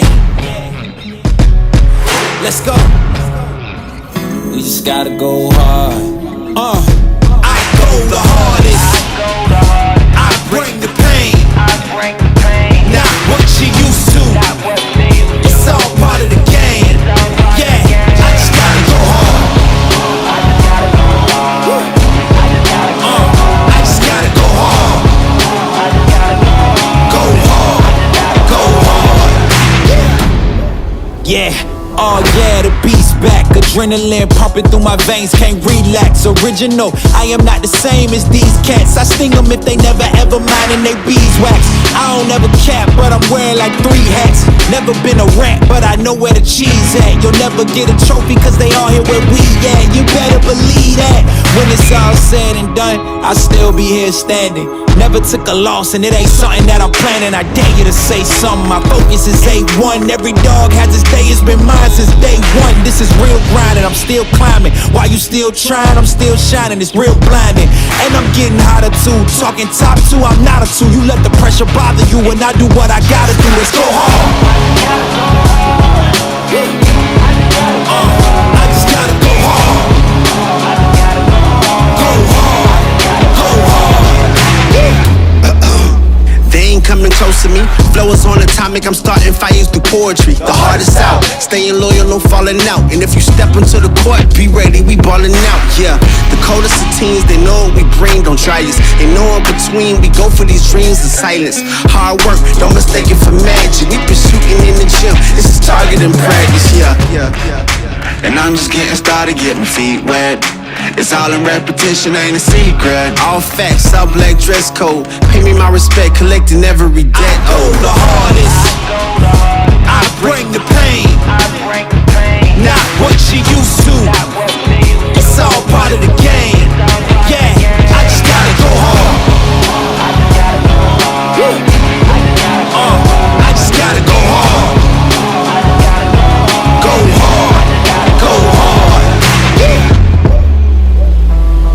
Go hard.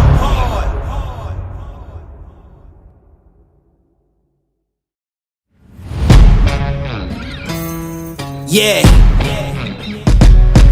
Let's go. We just gotta go hard. I go the hardest. I bring the pain. Not what you used to. It's all part of the game. Yeah, I just gotta go hard. I just gotta go hard. Go hard. Go hard. Yeah. Oh yeah, the beast back. Adrenaline pumping through my veins, can't relax. Original, I am not the same as these cats. I sting them if they never ever mind and they beeswax. I don't ever cap, but I'm wearing like 3 hats. Never been a rat, but I know where the cheese at. You'll never get a trophy cause they all here where we at. You better believe that. When it's all said and done, I'll still be here standing.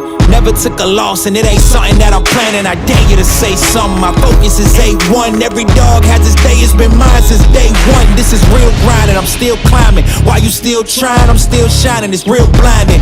And I'm getting hotter too. Talking top 2, I'm not a 2. You let the pressure bother you and I do what I gotta do. Let's go hard. I just gotta go hard. Go hard. Go hard.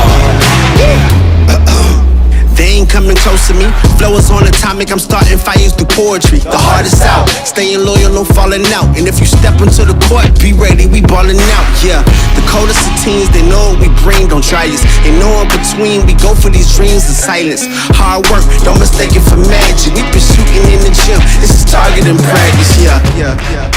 And I'm just getting started, getting feet wet. It's all in repetition, ain't a secret. All facts, all black dress code. Pay me my respect, collecting every debt. Oh, the hardest. I bring the pain. Not what you used to. It's all part of the game. Yeah, I just gotta go hard. I just gotta go hard. Go hard. Go hard.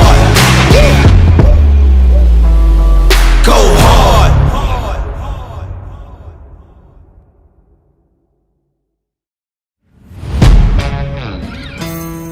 Yeah.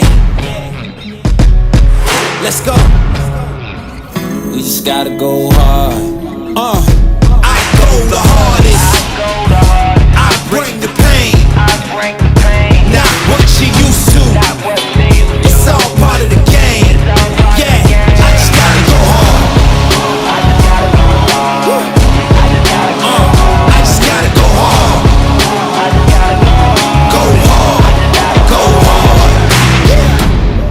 Yeah. Oh yeah, the beast back. Adrenaline pumping through my veins, can't relax. Original, I am not the same as these cats. I sting them if they never ever mind and they beeswax. I don't ever cap, but I'm wearing like 3 hats. Never been a rat, but I know where the cheese at. You'll never get a trophy cause they all here where we at. You better believe that. When it's all said and done, I'll still be here standing. Never took a loss and it ain't something that I'm planning. I dare you to say something, my focus is A1. Every dog has its day, it's been mine since day one. This is real grind and I'm still climbing. While you still trying, I'm still shining. It's real blinding. And I'm getting hotter too. Talking top 2, I'm not a 2. You let the pressure bother you and I do what I gotta do. Let's go hard. I just gotta go hard. Go hard. Go hard. They ain't coming close to me. Flow is on atomic, I'm starting fires through poetry. The hardest out, staying loyal, no falling out. And if you step into the court, be ready, we ballin' out. Yeah, the coldest of teens, they know what we bring, don't try us. Ain't no in between, we go for these dreams in silence. Hard work, don't mistake it for magic. We been shooting in the gym, this is target and practice. Yeah. And I'm just getting started, getting feet wet. It's all in repetition, ain't a secret. All facts, all black dress code. Pay me my respect, collecting every debt. Oh, the hardest. I bring the pain. Not what you used to. It's all part of the game. Yeah, I just gotta go hard. I just gotta go hard. Go hard. Go hard. Go hard.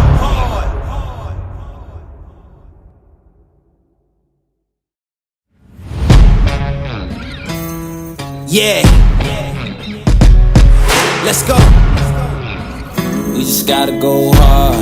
I go the hardest. I bring the pain. Not what you used to. It's all part of the game. Boy, do we have a lot to talk about. Mitchell, before the break there, we saw a kicking penalty, and then we also had a whole slew of penalties. Tell us, first of all, as a former official, tell us about the kicking, and then we'll get into everything else. Okay, so a kicking is a match penalty. In ACHA, NCAA, it goes down as a game disqualification. So if you get a misconduct, you can play the following day, if I'm correct. I believe I'm correct on that, 99%. But with a game disqualification, you're done for this game and the next. Now, as far as a review of that, I'm not sure on that. I'll have to look that up and get back with you guys later. But he is done for the night, and possibly tomorrow night. I'll update you tomorrow because we do play the same team tomorrow at 4:30 p.m., not 7:30 p.m. Tomorrow. So a little bit of a programming note for that. So that's the kicking penalty. That's So what is it? So he kicked the player with his skate. And that's okay. So for those people at home, it's not a penalty.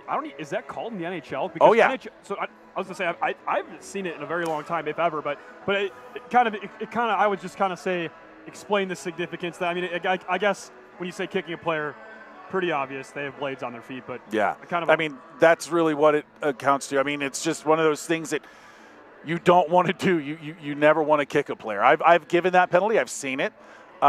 It's out of frustration. It's out of anger. To do that because it's a known thing. You have, like you said, you have blades on your feet that are really, really sharp. I know I have metal in this finger where I got kicked by a player that was jumping onto the bench, and his skate blade broke off part of in my finger. But yeah, I mean the skate blades are extremely sharp. I mean, you see what happened to Clint Malarchuk, to a couple other players in the NHL, and it's just a very dangerous thing. So that's one of the heavier penalized plays, and that's why it's typically going to be a match penalty in USA Hockey. As far as ACHA, it's a little bit different because they work off of a different rule book. Okay. So with that being said, just to also to bring folks up to speed, a bunch of penalties called at the end of the second period. There was kind of a scuffle between some Utes and some Antelopes down there by Garrett Fuller in his crease. You've got the lowdown on that. I guess I do. Give us the skinny, as they say. Okay, so the penalties that were called, all of these happened at the 20-minute mark of the third period. The first one was a goaltender interference to number 44 of Grand Canyon University. That's a 2-minute minor. Then the slash by Garrett Fuller, also a 2-minute minor. So those two cancel out. And then the third penalty will actually go to Langenbrunner, and it's an unsportsmanlike conduct. It was a 2-minute minor and a 10-minute misconduct. So he's going to have to sit for 12 minutes. But what goes up on the board will be 2 minutes. So right now the Utes had been on a 5-minute power play. That is negated for the next 2 minutes. Okay. Because the two penalties cancel out, Fuller's as well as number 44 for GCU. That's Hunter Schmitz. Those two will cancel out. They will not go on the board. But what will go up on the board is the 2-minute unsportsmanlike conduct to Langenbrunner. So we'll skate 4-on-4 for 2 minutes, and then the Utes will have a 1-minute and 49-second power play after all that's said and done. So will Schmitz sit at all? Yeah. Yeah. And someone will have to sit for Fuller. No, someone will have to sit. Yes, someone will have to sit for Fuller. Actually, no, they won't, because they'll come out on the whistle, not on the penalty clock. So let me just break this down for you. Explain that. Okay, so when you have coincidental minors, nothing goes up on the board. If you have players in the penalty box, they'll sit in there until the 2 minutes is up. So once the play reaches a 17:59 minute mark, or 17:59 on the clock, those two players can come out at the very next whistle.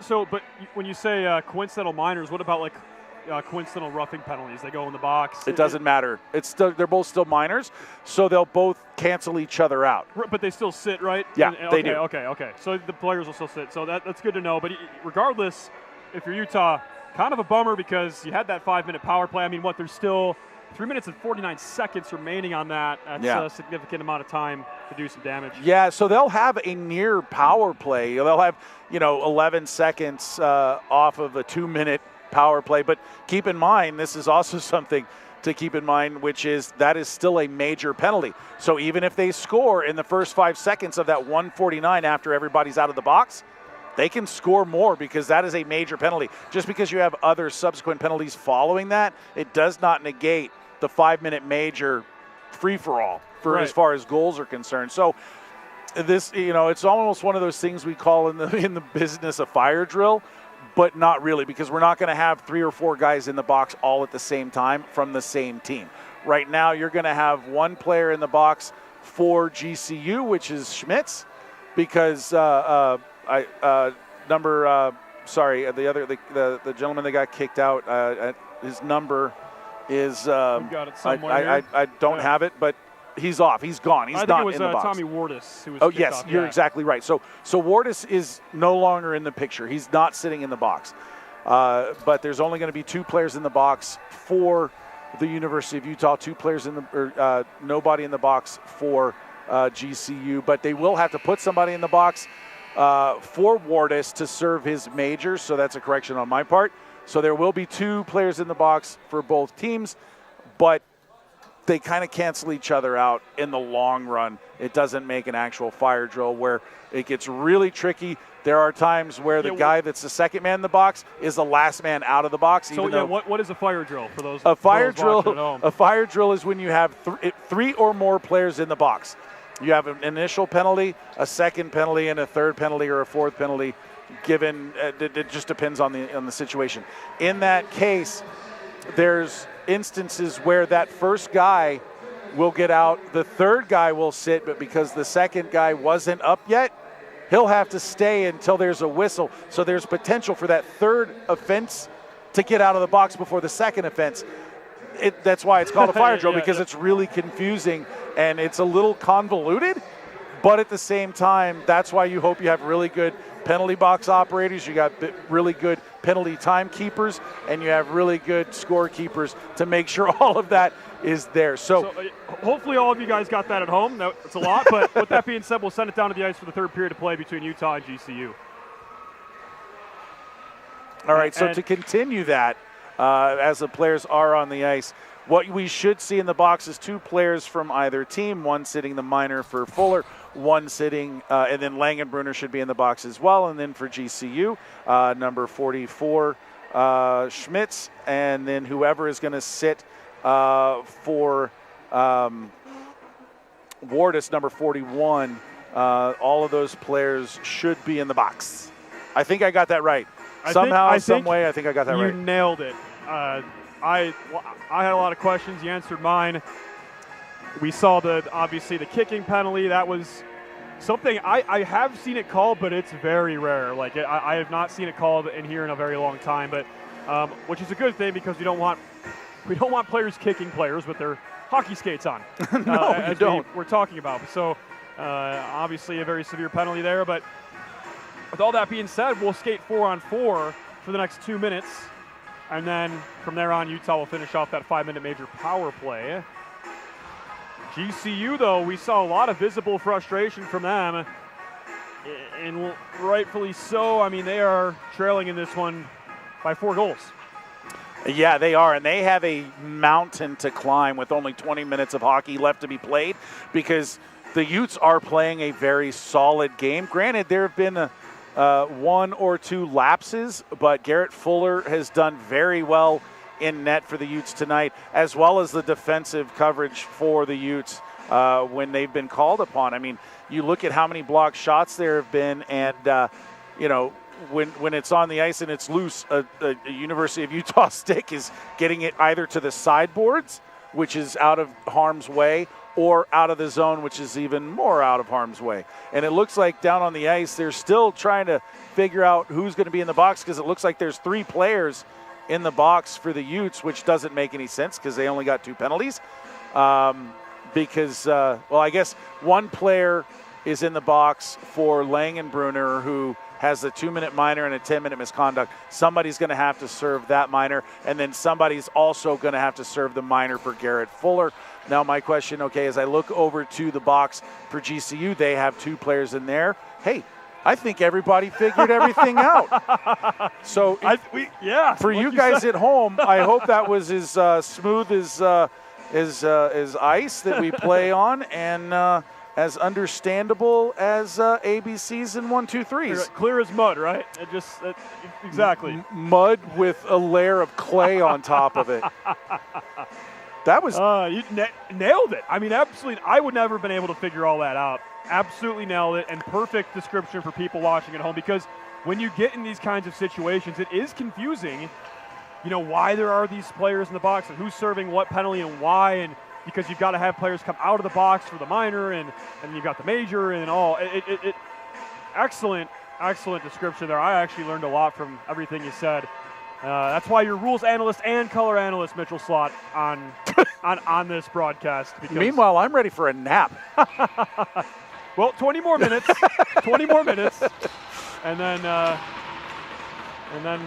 well, I'm assuming, we'll see. I don't know if there'll be any free hockey tonight, but either way, we've still got those 20 minutes. We're underway.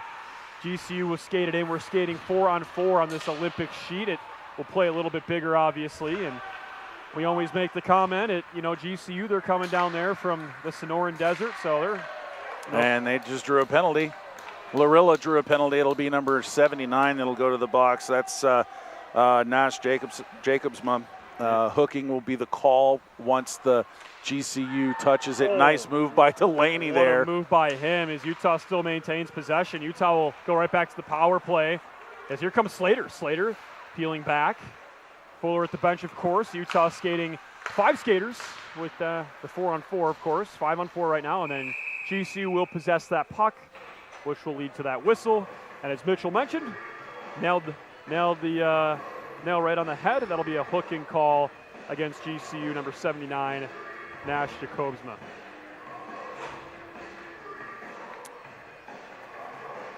Sometimes officiating comes in handy.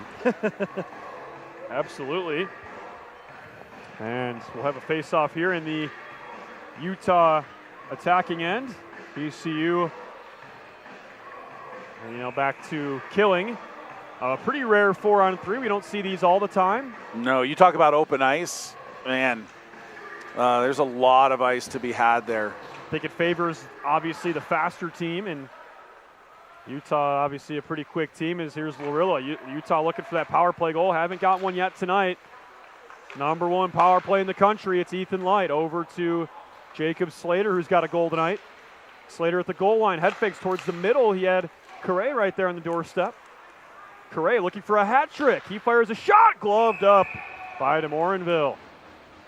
That was a quick little flash of the leather there for Morinville. Almost, that shot by Correa looked very similar to one he had earlier, even that shot from Gibney earlier. You look over at that scoreboard, there's a lot of numbers up there. Too many for me to look at, of course, but and that's sent all the way down. But we do have this 4-on-3 for Utah currently. Yeah, and Utah taking their time with this, and I like that approach. There's no rush. You have a 4-goal lead right now. Anything else is just going to be, icing on the cake, so to speak. There's no need to force a play here. Just move the puck around, take the shots that are given to you, and try to get the rebounds to keep the puck in. As looks like Kraft will be coming out in 10 seconds. There's a one-timer from Light, and it goes up and out of play. So when Kraft comes out, it'll be a 5-on-3 for Utah. It will be for 56 seconds, yeah. And, so for Utah, obviously, that'll be a good opportunity. 50 seconds of two-man advantage hockey. And, yeah, what a great performance by Utah tonight. They've gotten 4 unanswered goals. It was 1-0 Utah. GCU quickly responded, and then since then it's been all Utah. Yeah, and that puck going out to neutral ice is huge for GCU. Forces the Utes to set up and bring it back in. Good stick there by GCU to poke that out. Every second that comes off of this power play is a good second for GCU. Absolutely, as now it'll be the Utes skating it in. About 30 seconds to go on this 5-on-3 for Utah. There's a high stick, and the whistle will blow as now Young and Hunter Schmitz will come out of the box. They have served those 2-minute minor penalties, so just remaining now is Langenbrunner on that 10-minute. And then the 2 GCU players in the box. We've got Nash Jacobsma, who went in for that minor, and then serving the major penalty, Caden Henriksen. He still remains in the box for the Antelopes. Yeah, so Henriksen will come out in 1:23, and Jacobsma will come out in 25 seconds. No, correction. It's the other way around. And so GCU wins the face-off. They're unable to get it out of their zone at first. They do eventually bat it out. And now it'll be Utah. Ethan Light wants a goal. And he brings the puck into the zone. It'll be Thomas who plays it off the wall and out. You can hear Fuller's stick, which means Jacobsma's out of the box. It's a 5-on-4 power play for the next 55 seconds for Utah.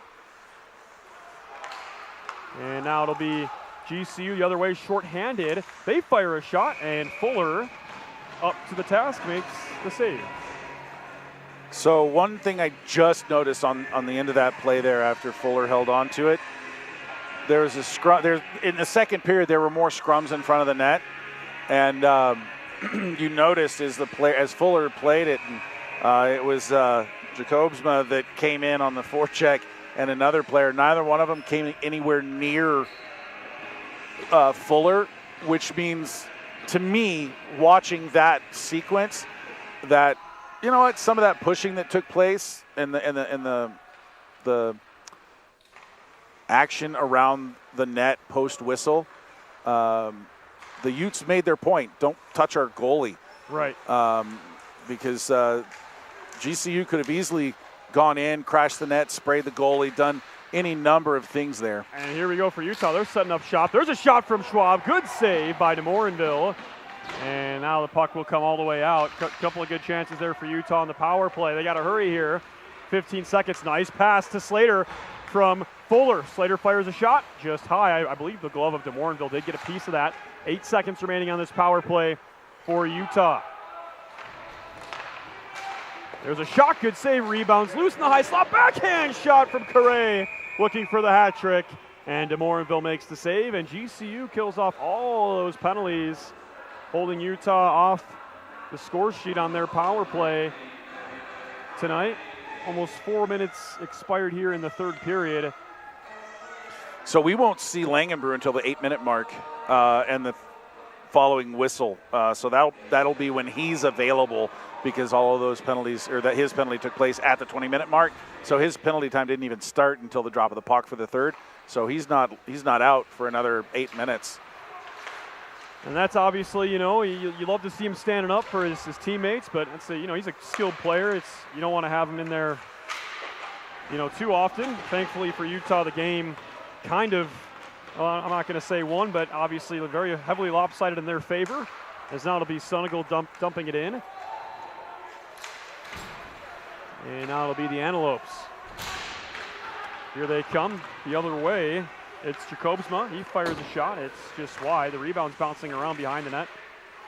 GCU tried to center that puck, and Utah able to get it out. Linesman's arm is up, which means that will go for icing. So right now, the Utes 0 for 5 on the night on their power play, which, going back to what we talked about early on in this contest, I still think if there's another penalty, maybe two, on GCU throughout the evening, the Utes will more than likely have a chance to get one of those, but it's going to hurt their percentage rate by a couple points. But still a very good power play, dangerous every time they're on the ice. Absolutely. They've got some percentage points. They've got quite a pad for the second-place team in the country as that puck goes up and out of play. And, hey, these are the things that a championship team needs to have: a good power play, a good special teams, and this team has it. Obviously tonight, not quite the night that they've been wanting to have, but it's still a good power play, of course, and yeah. Yeah, it's a very good power play. Top in the nation, and there's a reason for it. And now face-off won by GCU. Comes all the way out, and that will go for icing again against Utah. And as Mitchell mentioned at the second intermission report, tomorrow's puck drop between these two foes is at 4:30. So if you show up at the usual 7:30 time, it'll be the senior night for the women's team, which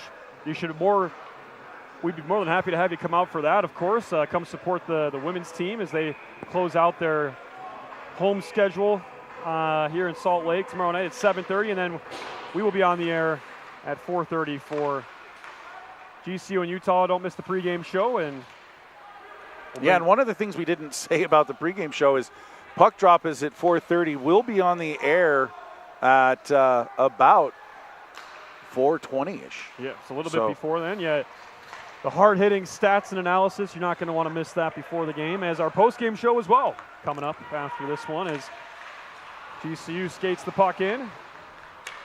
Nice knockdown there by Ethan Light. No high stick. Referee waved that one off. He plays it off the wall.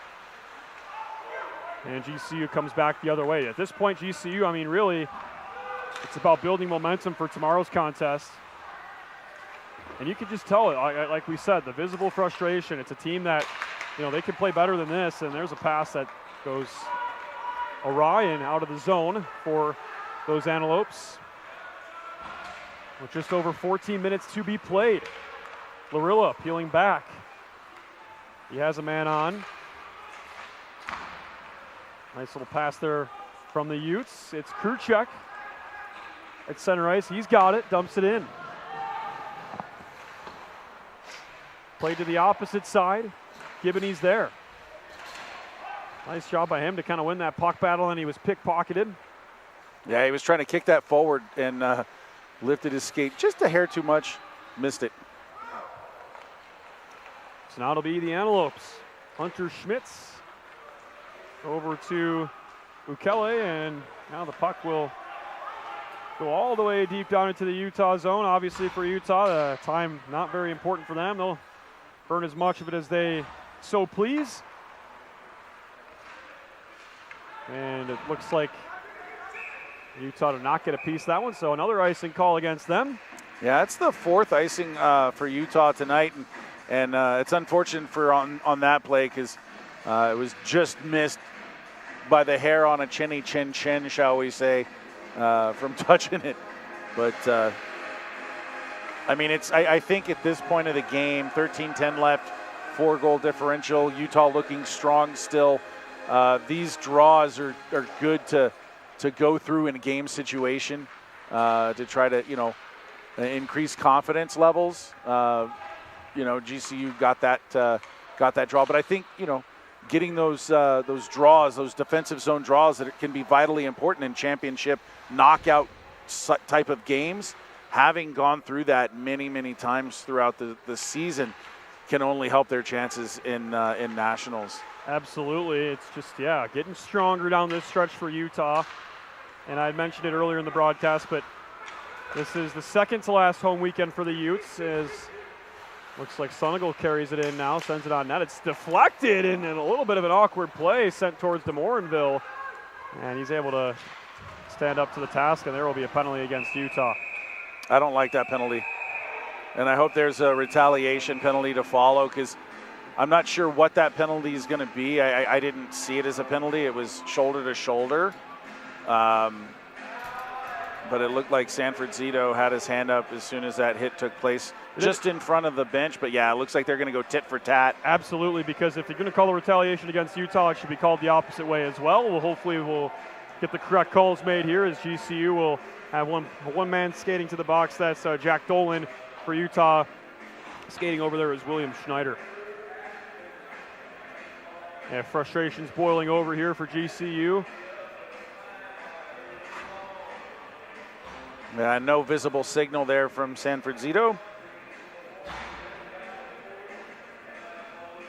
So I'm assuming it's either unsportsmanlike or roughing. Well, Justin Long, our PA announcer, will let us all know here in just a moment. And once I hear it, I'll give those to you. But maybe a board check from behind. I'm not sure what that would be. And so we'll skate 4-on-4, face off at center ice there. And we got plenty of open ice, as we had talked about before on the Olympic sheet. With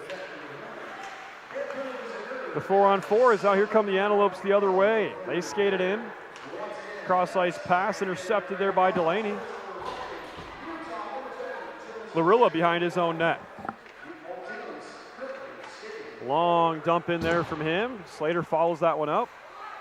And just to give you guys those calls, for GCU, it was a rough against number 85, Jack Dolan. And for the Utes, it was, in fact, a checking from behind against number 10, William Schneider.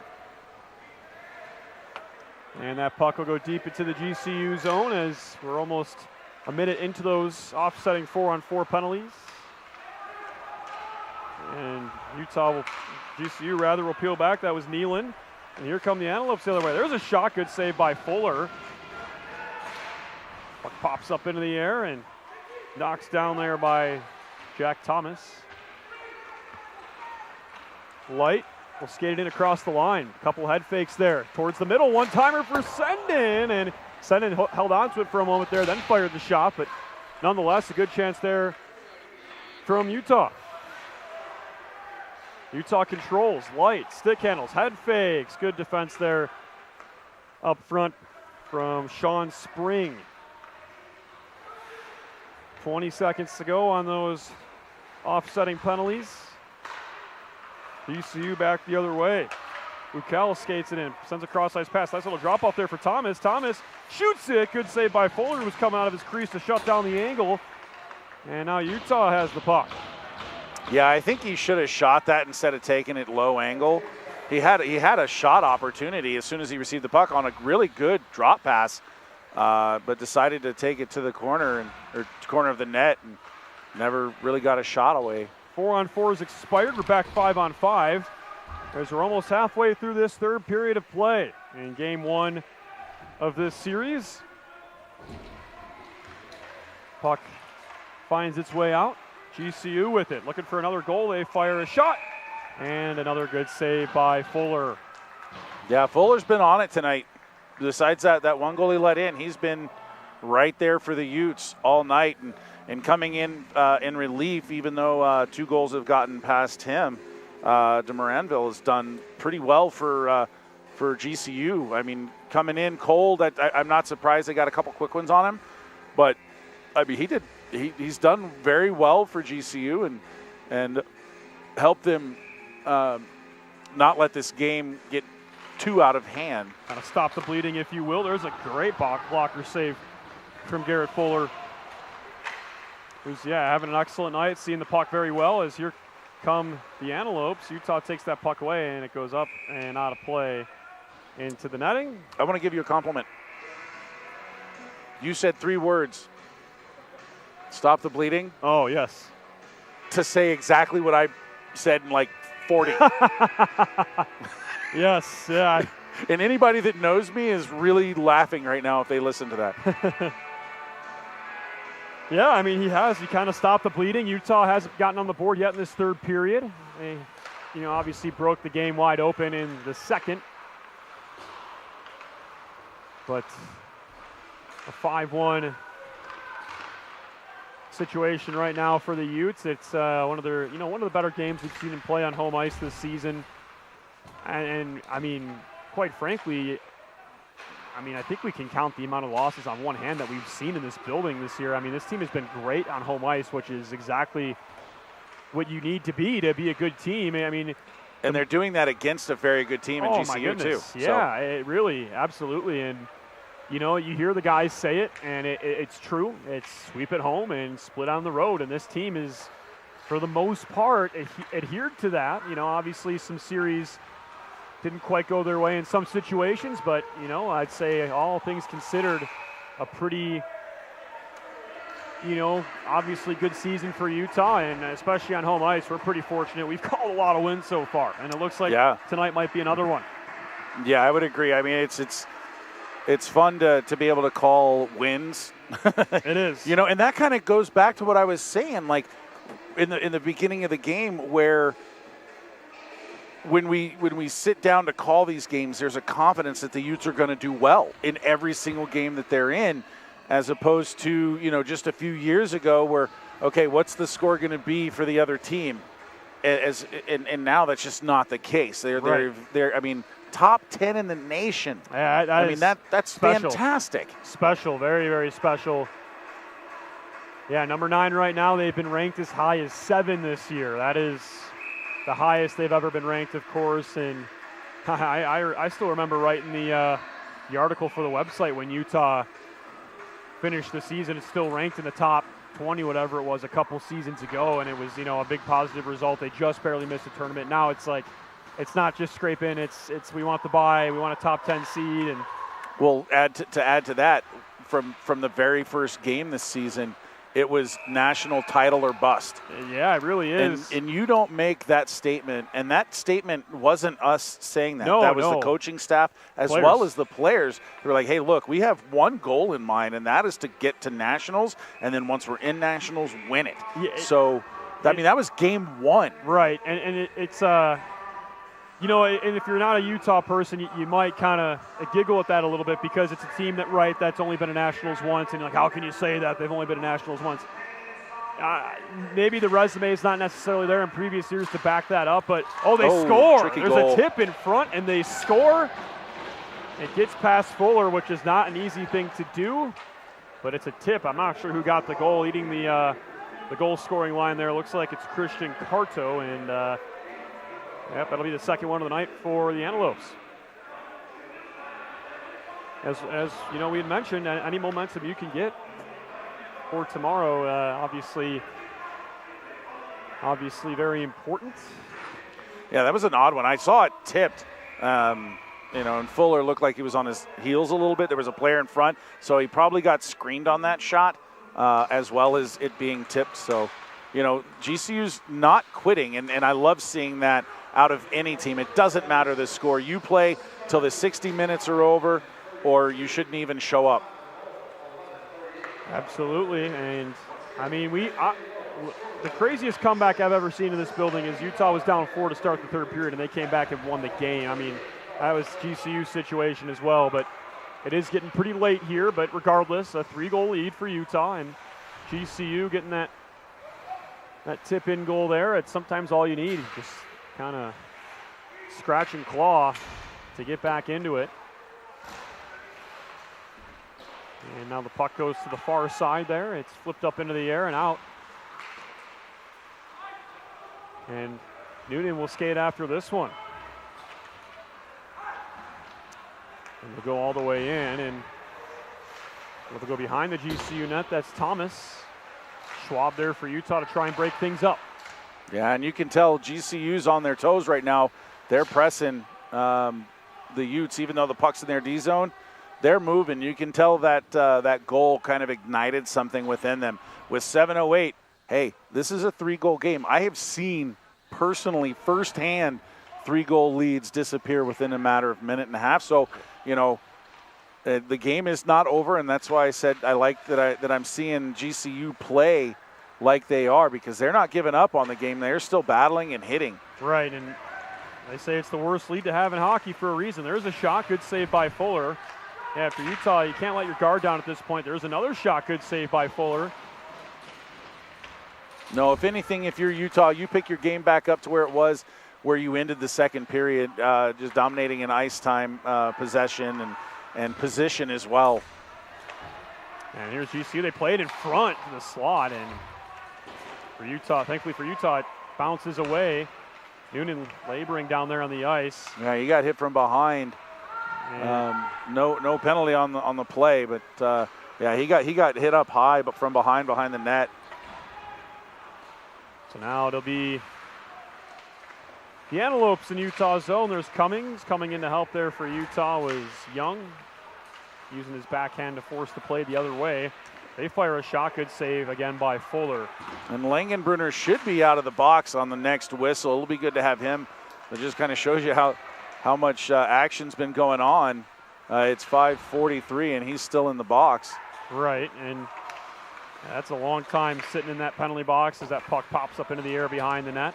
Well, not only that, but I mean, we need his offensive touch too. Absolutely.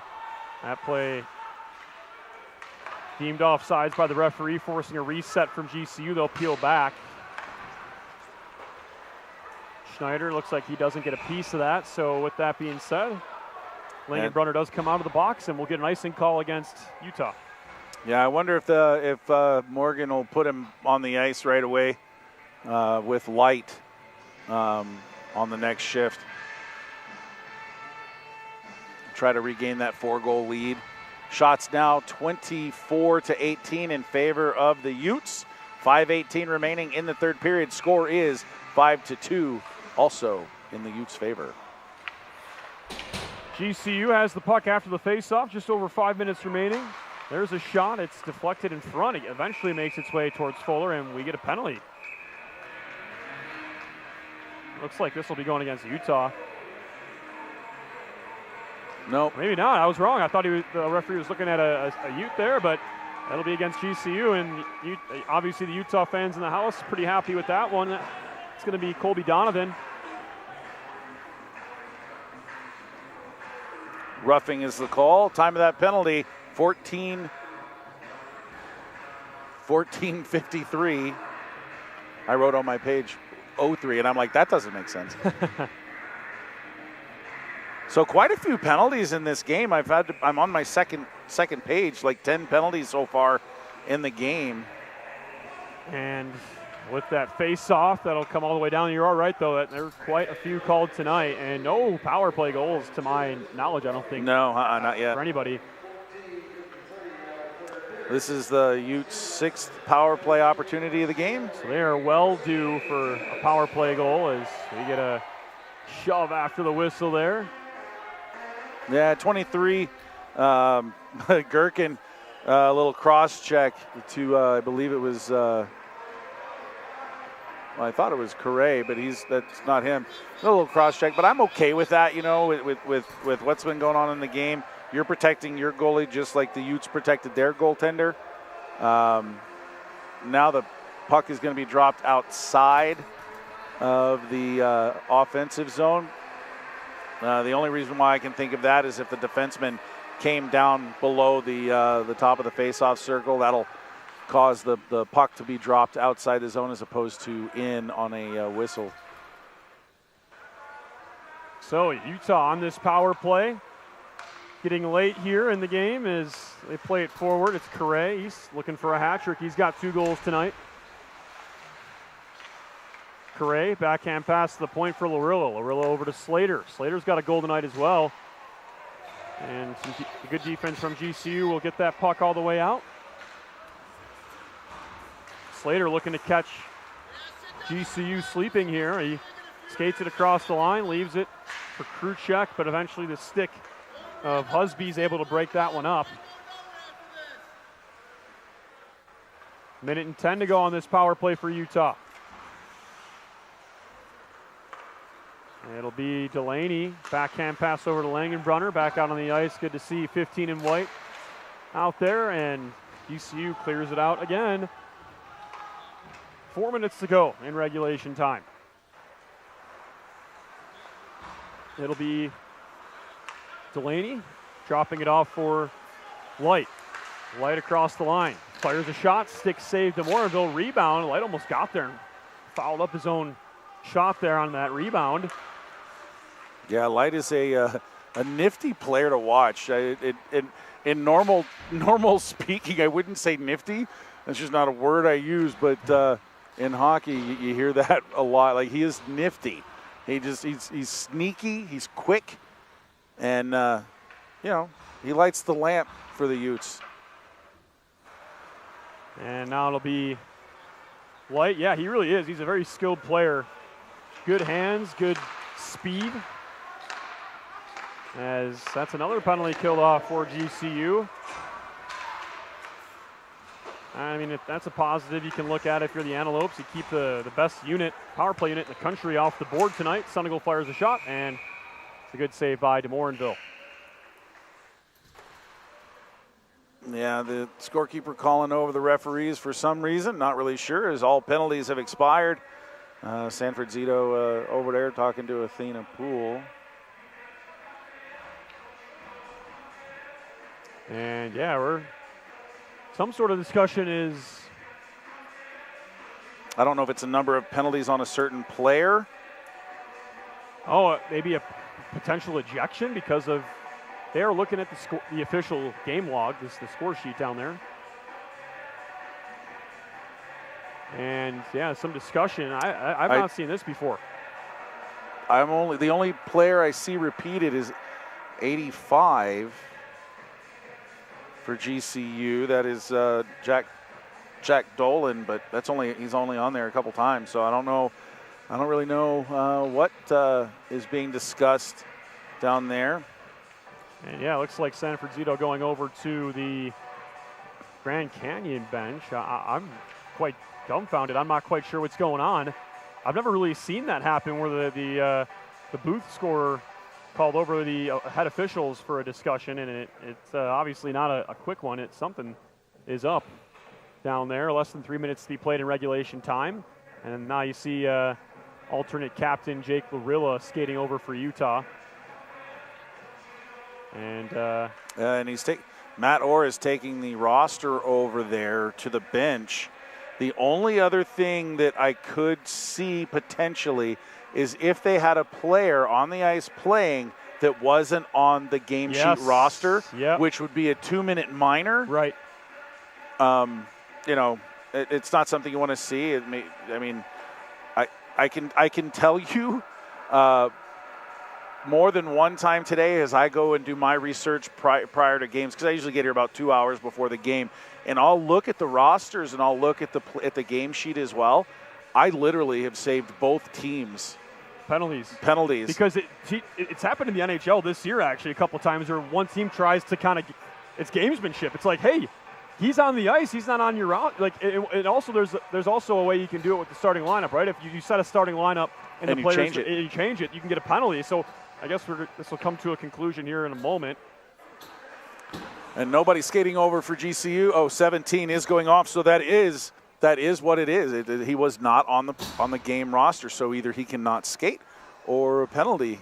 And it looks like they're going to just have him sit the remainder of the game, if I'm correct. But it does look like he's leaving the playing area. Okay. Yeah, there you go. Illegal roster substitution. You nailed it.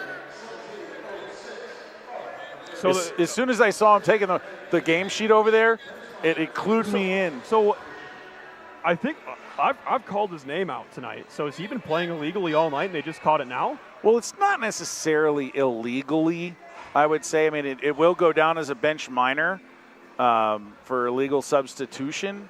So that'll go down at the 17:06 mark. But yeah, he's been lucky to have been playing this whole game, I guess, and didn't get caught. Yeah, okay, yeah, because he's not on the score sheet until just now with that roughing.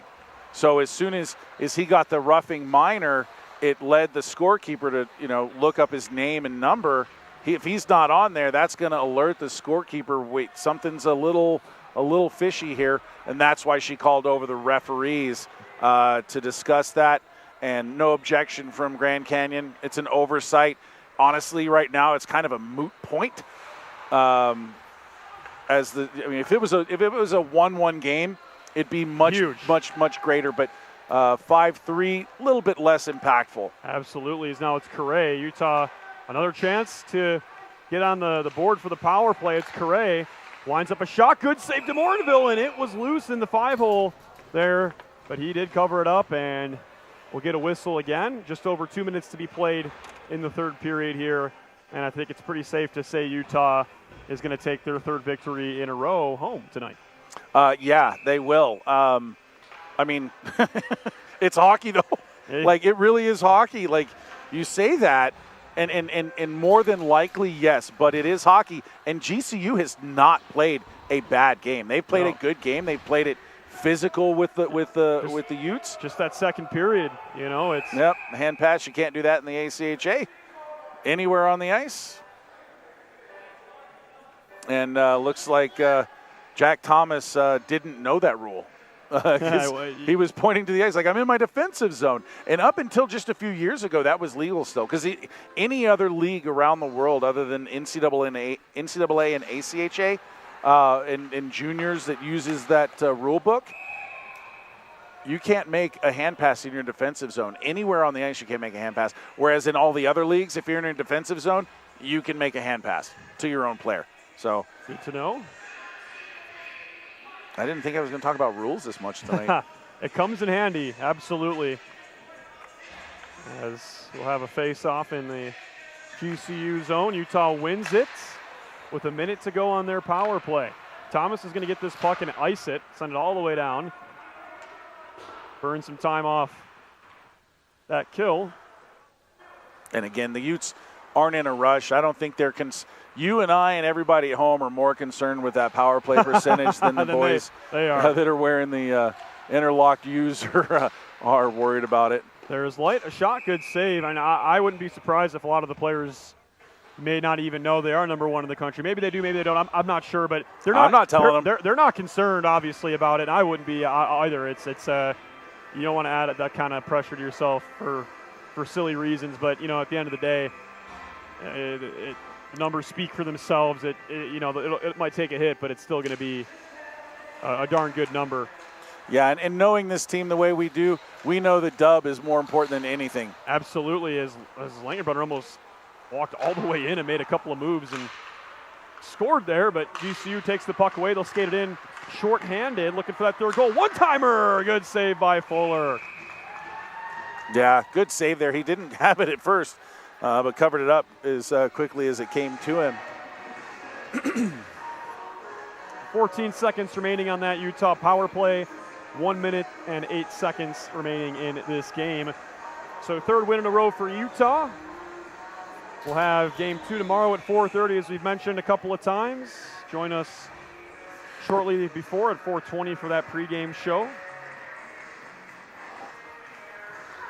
There's a shot. Ooh, good read by Fuller. He didn't see that until the last minute. Got his right arm and blocker on it. Keep it out of the net. And so now it'll be Slater skating it ahead with some speed. 3 seconds to go on this Utah power play. Here comes Slater with some speed, skating it in, peeling back. GCU back to full strength. We've got 50 seconds remaining in the game. Here they come back the other way. They skate it in. They fire a shot. It's high, hits the glass. Utah's going to be able to take this one out. Pickpocketed there. It's Oakland now. Oakland skates it in, and Fuller will come out and play it. Plays it off the wall there. On the far side, GCU controls. Sent towards the net. Fuller gets his stick on it. GCU maintains possession. We'll get a whistle, and yeah, it looks like Cole Music and Colby. No, just looks like he's taken one for an elbowing. And Benjamin, looks like that's Benjamin Oakland who was getting into it there with Cole Music, but another penalty called against GCU. Yeah, lots of, for the amount of penalties they've taken and against the, a power play as good as Utah's, it's, to say it frankly, they're pretty lucky the score isn't worse than it is. I would agree with you completely. I say that, but with all these power play opportunities is why I would agree with that. It's not because of the play 5-on-5. The play 5-on-5 has actually been pretty even. Oh, absolutely. I say that the score's 5-2, all even strength goals, but it's been competitive. The entire game has been competitive. The Utes just got some goals in rapid succession. It really put piled it on. Yeah, this clock keeps winding down. You can hear the cheers from the Utah bench, and with that being said, the horn's going to sound, and the skating Utes will skate their way to a 5-1 victory over WCHL rival Grand Canyon. That's a big win for this team, and they continue marching towards nationals, as we mentioned, in a 3-game winning streak for the boys in white tonight. And Mitchell, just a complete performance by this team. Yeah, it really was. The one thing I would have liked to see, to be honest, is a power play goal or two with 7 opportunities. Let me make sure I got that number right. But it's 7 or 8 opportunities. I have 7 tick marks. But, that's the only thing that I would have liked to see them do better is that power play goal, maybe 2 against the team. But, again, DeMoranville did really well in net for them. He really did. It was a great performance by him, and Fuller, of course, another great performance by him. 2 goals tonight, but he's been on fire. 1 goal given up in his last game, a shutout before that, 2 goals tonight. The stats speak for themselves. He's just a hell of a goaltender. Utah obviously happy to have him this season, his first season with the team. But he's just been electric as these players gathering down there. It looks like for a post-game prayer. We're going to get ready for the post-game show up here. We're just going to throw it on up here in the booth as we're waiting down there from the ice. Players gathering down there, and welcome up here to the booth. It's Pat McGann alongside Mitchell Slott. Thank you, sir. We're just going to roll right into the post-game show. We just talked about it. It's a 5-2 win for the Utes. Yeah, that is a big win. One of the things that the Utes wanted to do going into this weekend, besides get the sweep, is keep that momentum. We talked about it against Colorado State last week. Momentum going into Nationals it means more than you and I could possibly say. We could talk about it till we're blue in the face. Not to say that that's end all be all. They go in there with momentum, they're just going to run it. But when you can go into a situation like Nationals with the confidence that this team has right now, playing well against the number 2 ranked team in UNLV, 1-1 against them, really nice. Really nice. And then following up with Colorado State, two very good victories. They were tested in that second game as Colorado State had a chance to kind of breathe and get some rest and warm up properly, as opposed to road legs, which I believe we saw on Friday night. And then tonight, a dominant performance on the scoreboard, but it was a physical game tonight, and it was a fun game to call. It was a fun game to watch, and I'm looking forward to tomorrow night, and I'm predicting more of the same. I don't know what Grand Canyon can offer the Utes by way of more than what they did tonight. Right. I mean, they played it. We talked about it. They had a good start to the game. Utah the response was obviously unbelievable. We did talk about that. And, you can't really say the travel because they flew in yesterday. So if you're Grand Canyon, you can skate with this team. I mean, they were frustrated out there. I think they know that they're better. They didn't they were a good team, but I think number 12 can play better than that, and they know that, and I think they can. I think tomorrow we will see some of that from Grand Canyon. They'll come out, I think, guns blazing because they've got no choice. I think that at this point when you're at number 12 and you're playing a team better than you, like Utah, I think you're pretty safe, and you've got only a couple weekends left. They should make the national tournament, but nothing's ever given, right? It's hockey, and we talk about it. They need to have a good performance tomorrow night, and for Utah, obviously, keep it rolling. Yeah, and then just real quick to touch on GCU, I spoke to their coaching staff prior to the game. They have a full roster. They've scratched 7 players tonight. So we could see a different lineup. I said just a minute ago, I don't know what else they can offer. But you got to figure if they're healthy, they're fully healthy, according to the coaching staff. So if they're fully healthy, they put their best players on the ice tonight. Right. Not to say that a player that isn't deemed one of the top-end guys can't come in and make an impact tomorrow. That can always happen. Right. You love seeing that. You love seeing the depth scoring, the depth hitting, the depth, of a team be tested and come out on a good side. But the Utes are healthy too. Right. We might see a couple guys in the lineup for the Utes tomorrow that we didn't see tonight that could also add a little spark. So I'm looking forward to tomorrow because it's going to be a good game, and it's going to be physical just like tonight was. Hopefully there's not as many penalties, but it's hockey. It's hockey. We'll see what happens. With that being said, we're back on the air tomorrow at 4:30 for M1 action. It's Utah and Grand Canyon again, and then the women's team plays at 7:30. With that being said, we thank you so much for tuning into tonight's broadcast. That's all the time we have left. For everybody behind the scenes, for Mitchell Slott, for myself, Patrick McGann, we thank you so much for tuning in. Roll the highlight tape. It's a win for Utah, 5-2. We'll see you tomorrow, but until then, have a great night, folks. Utes win.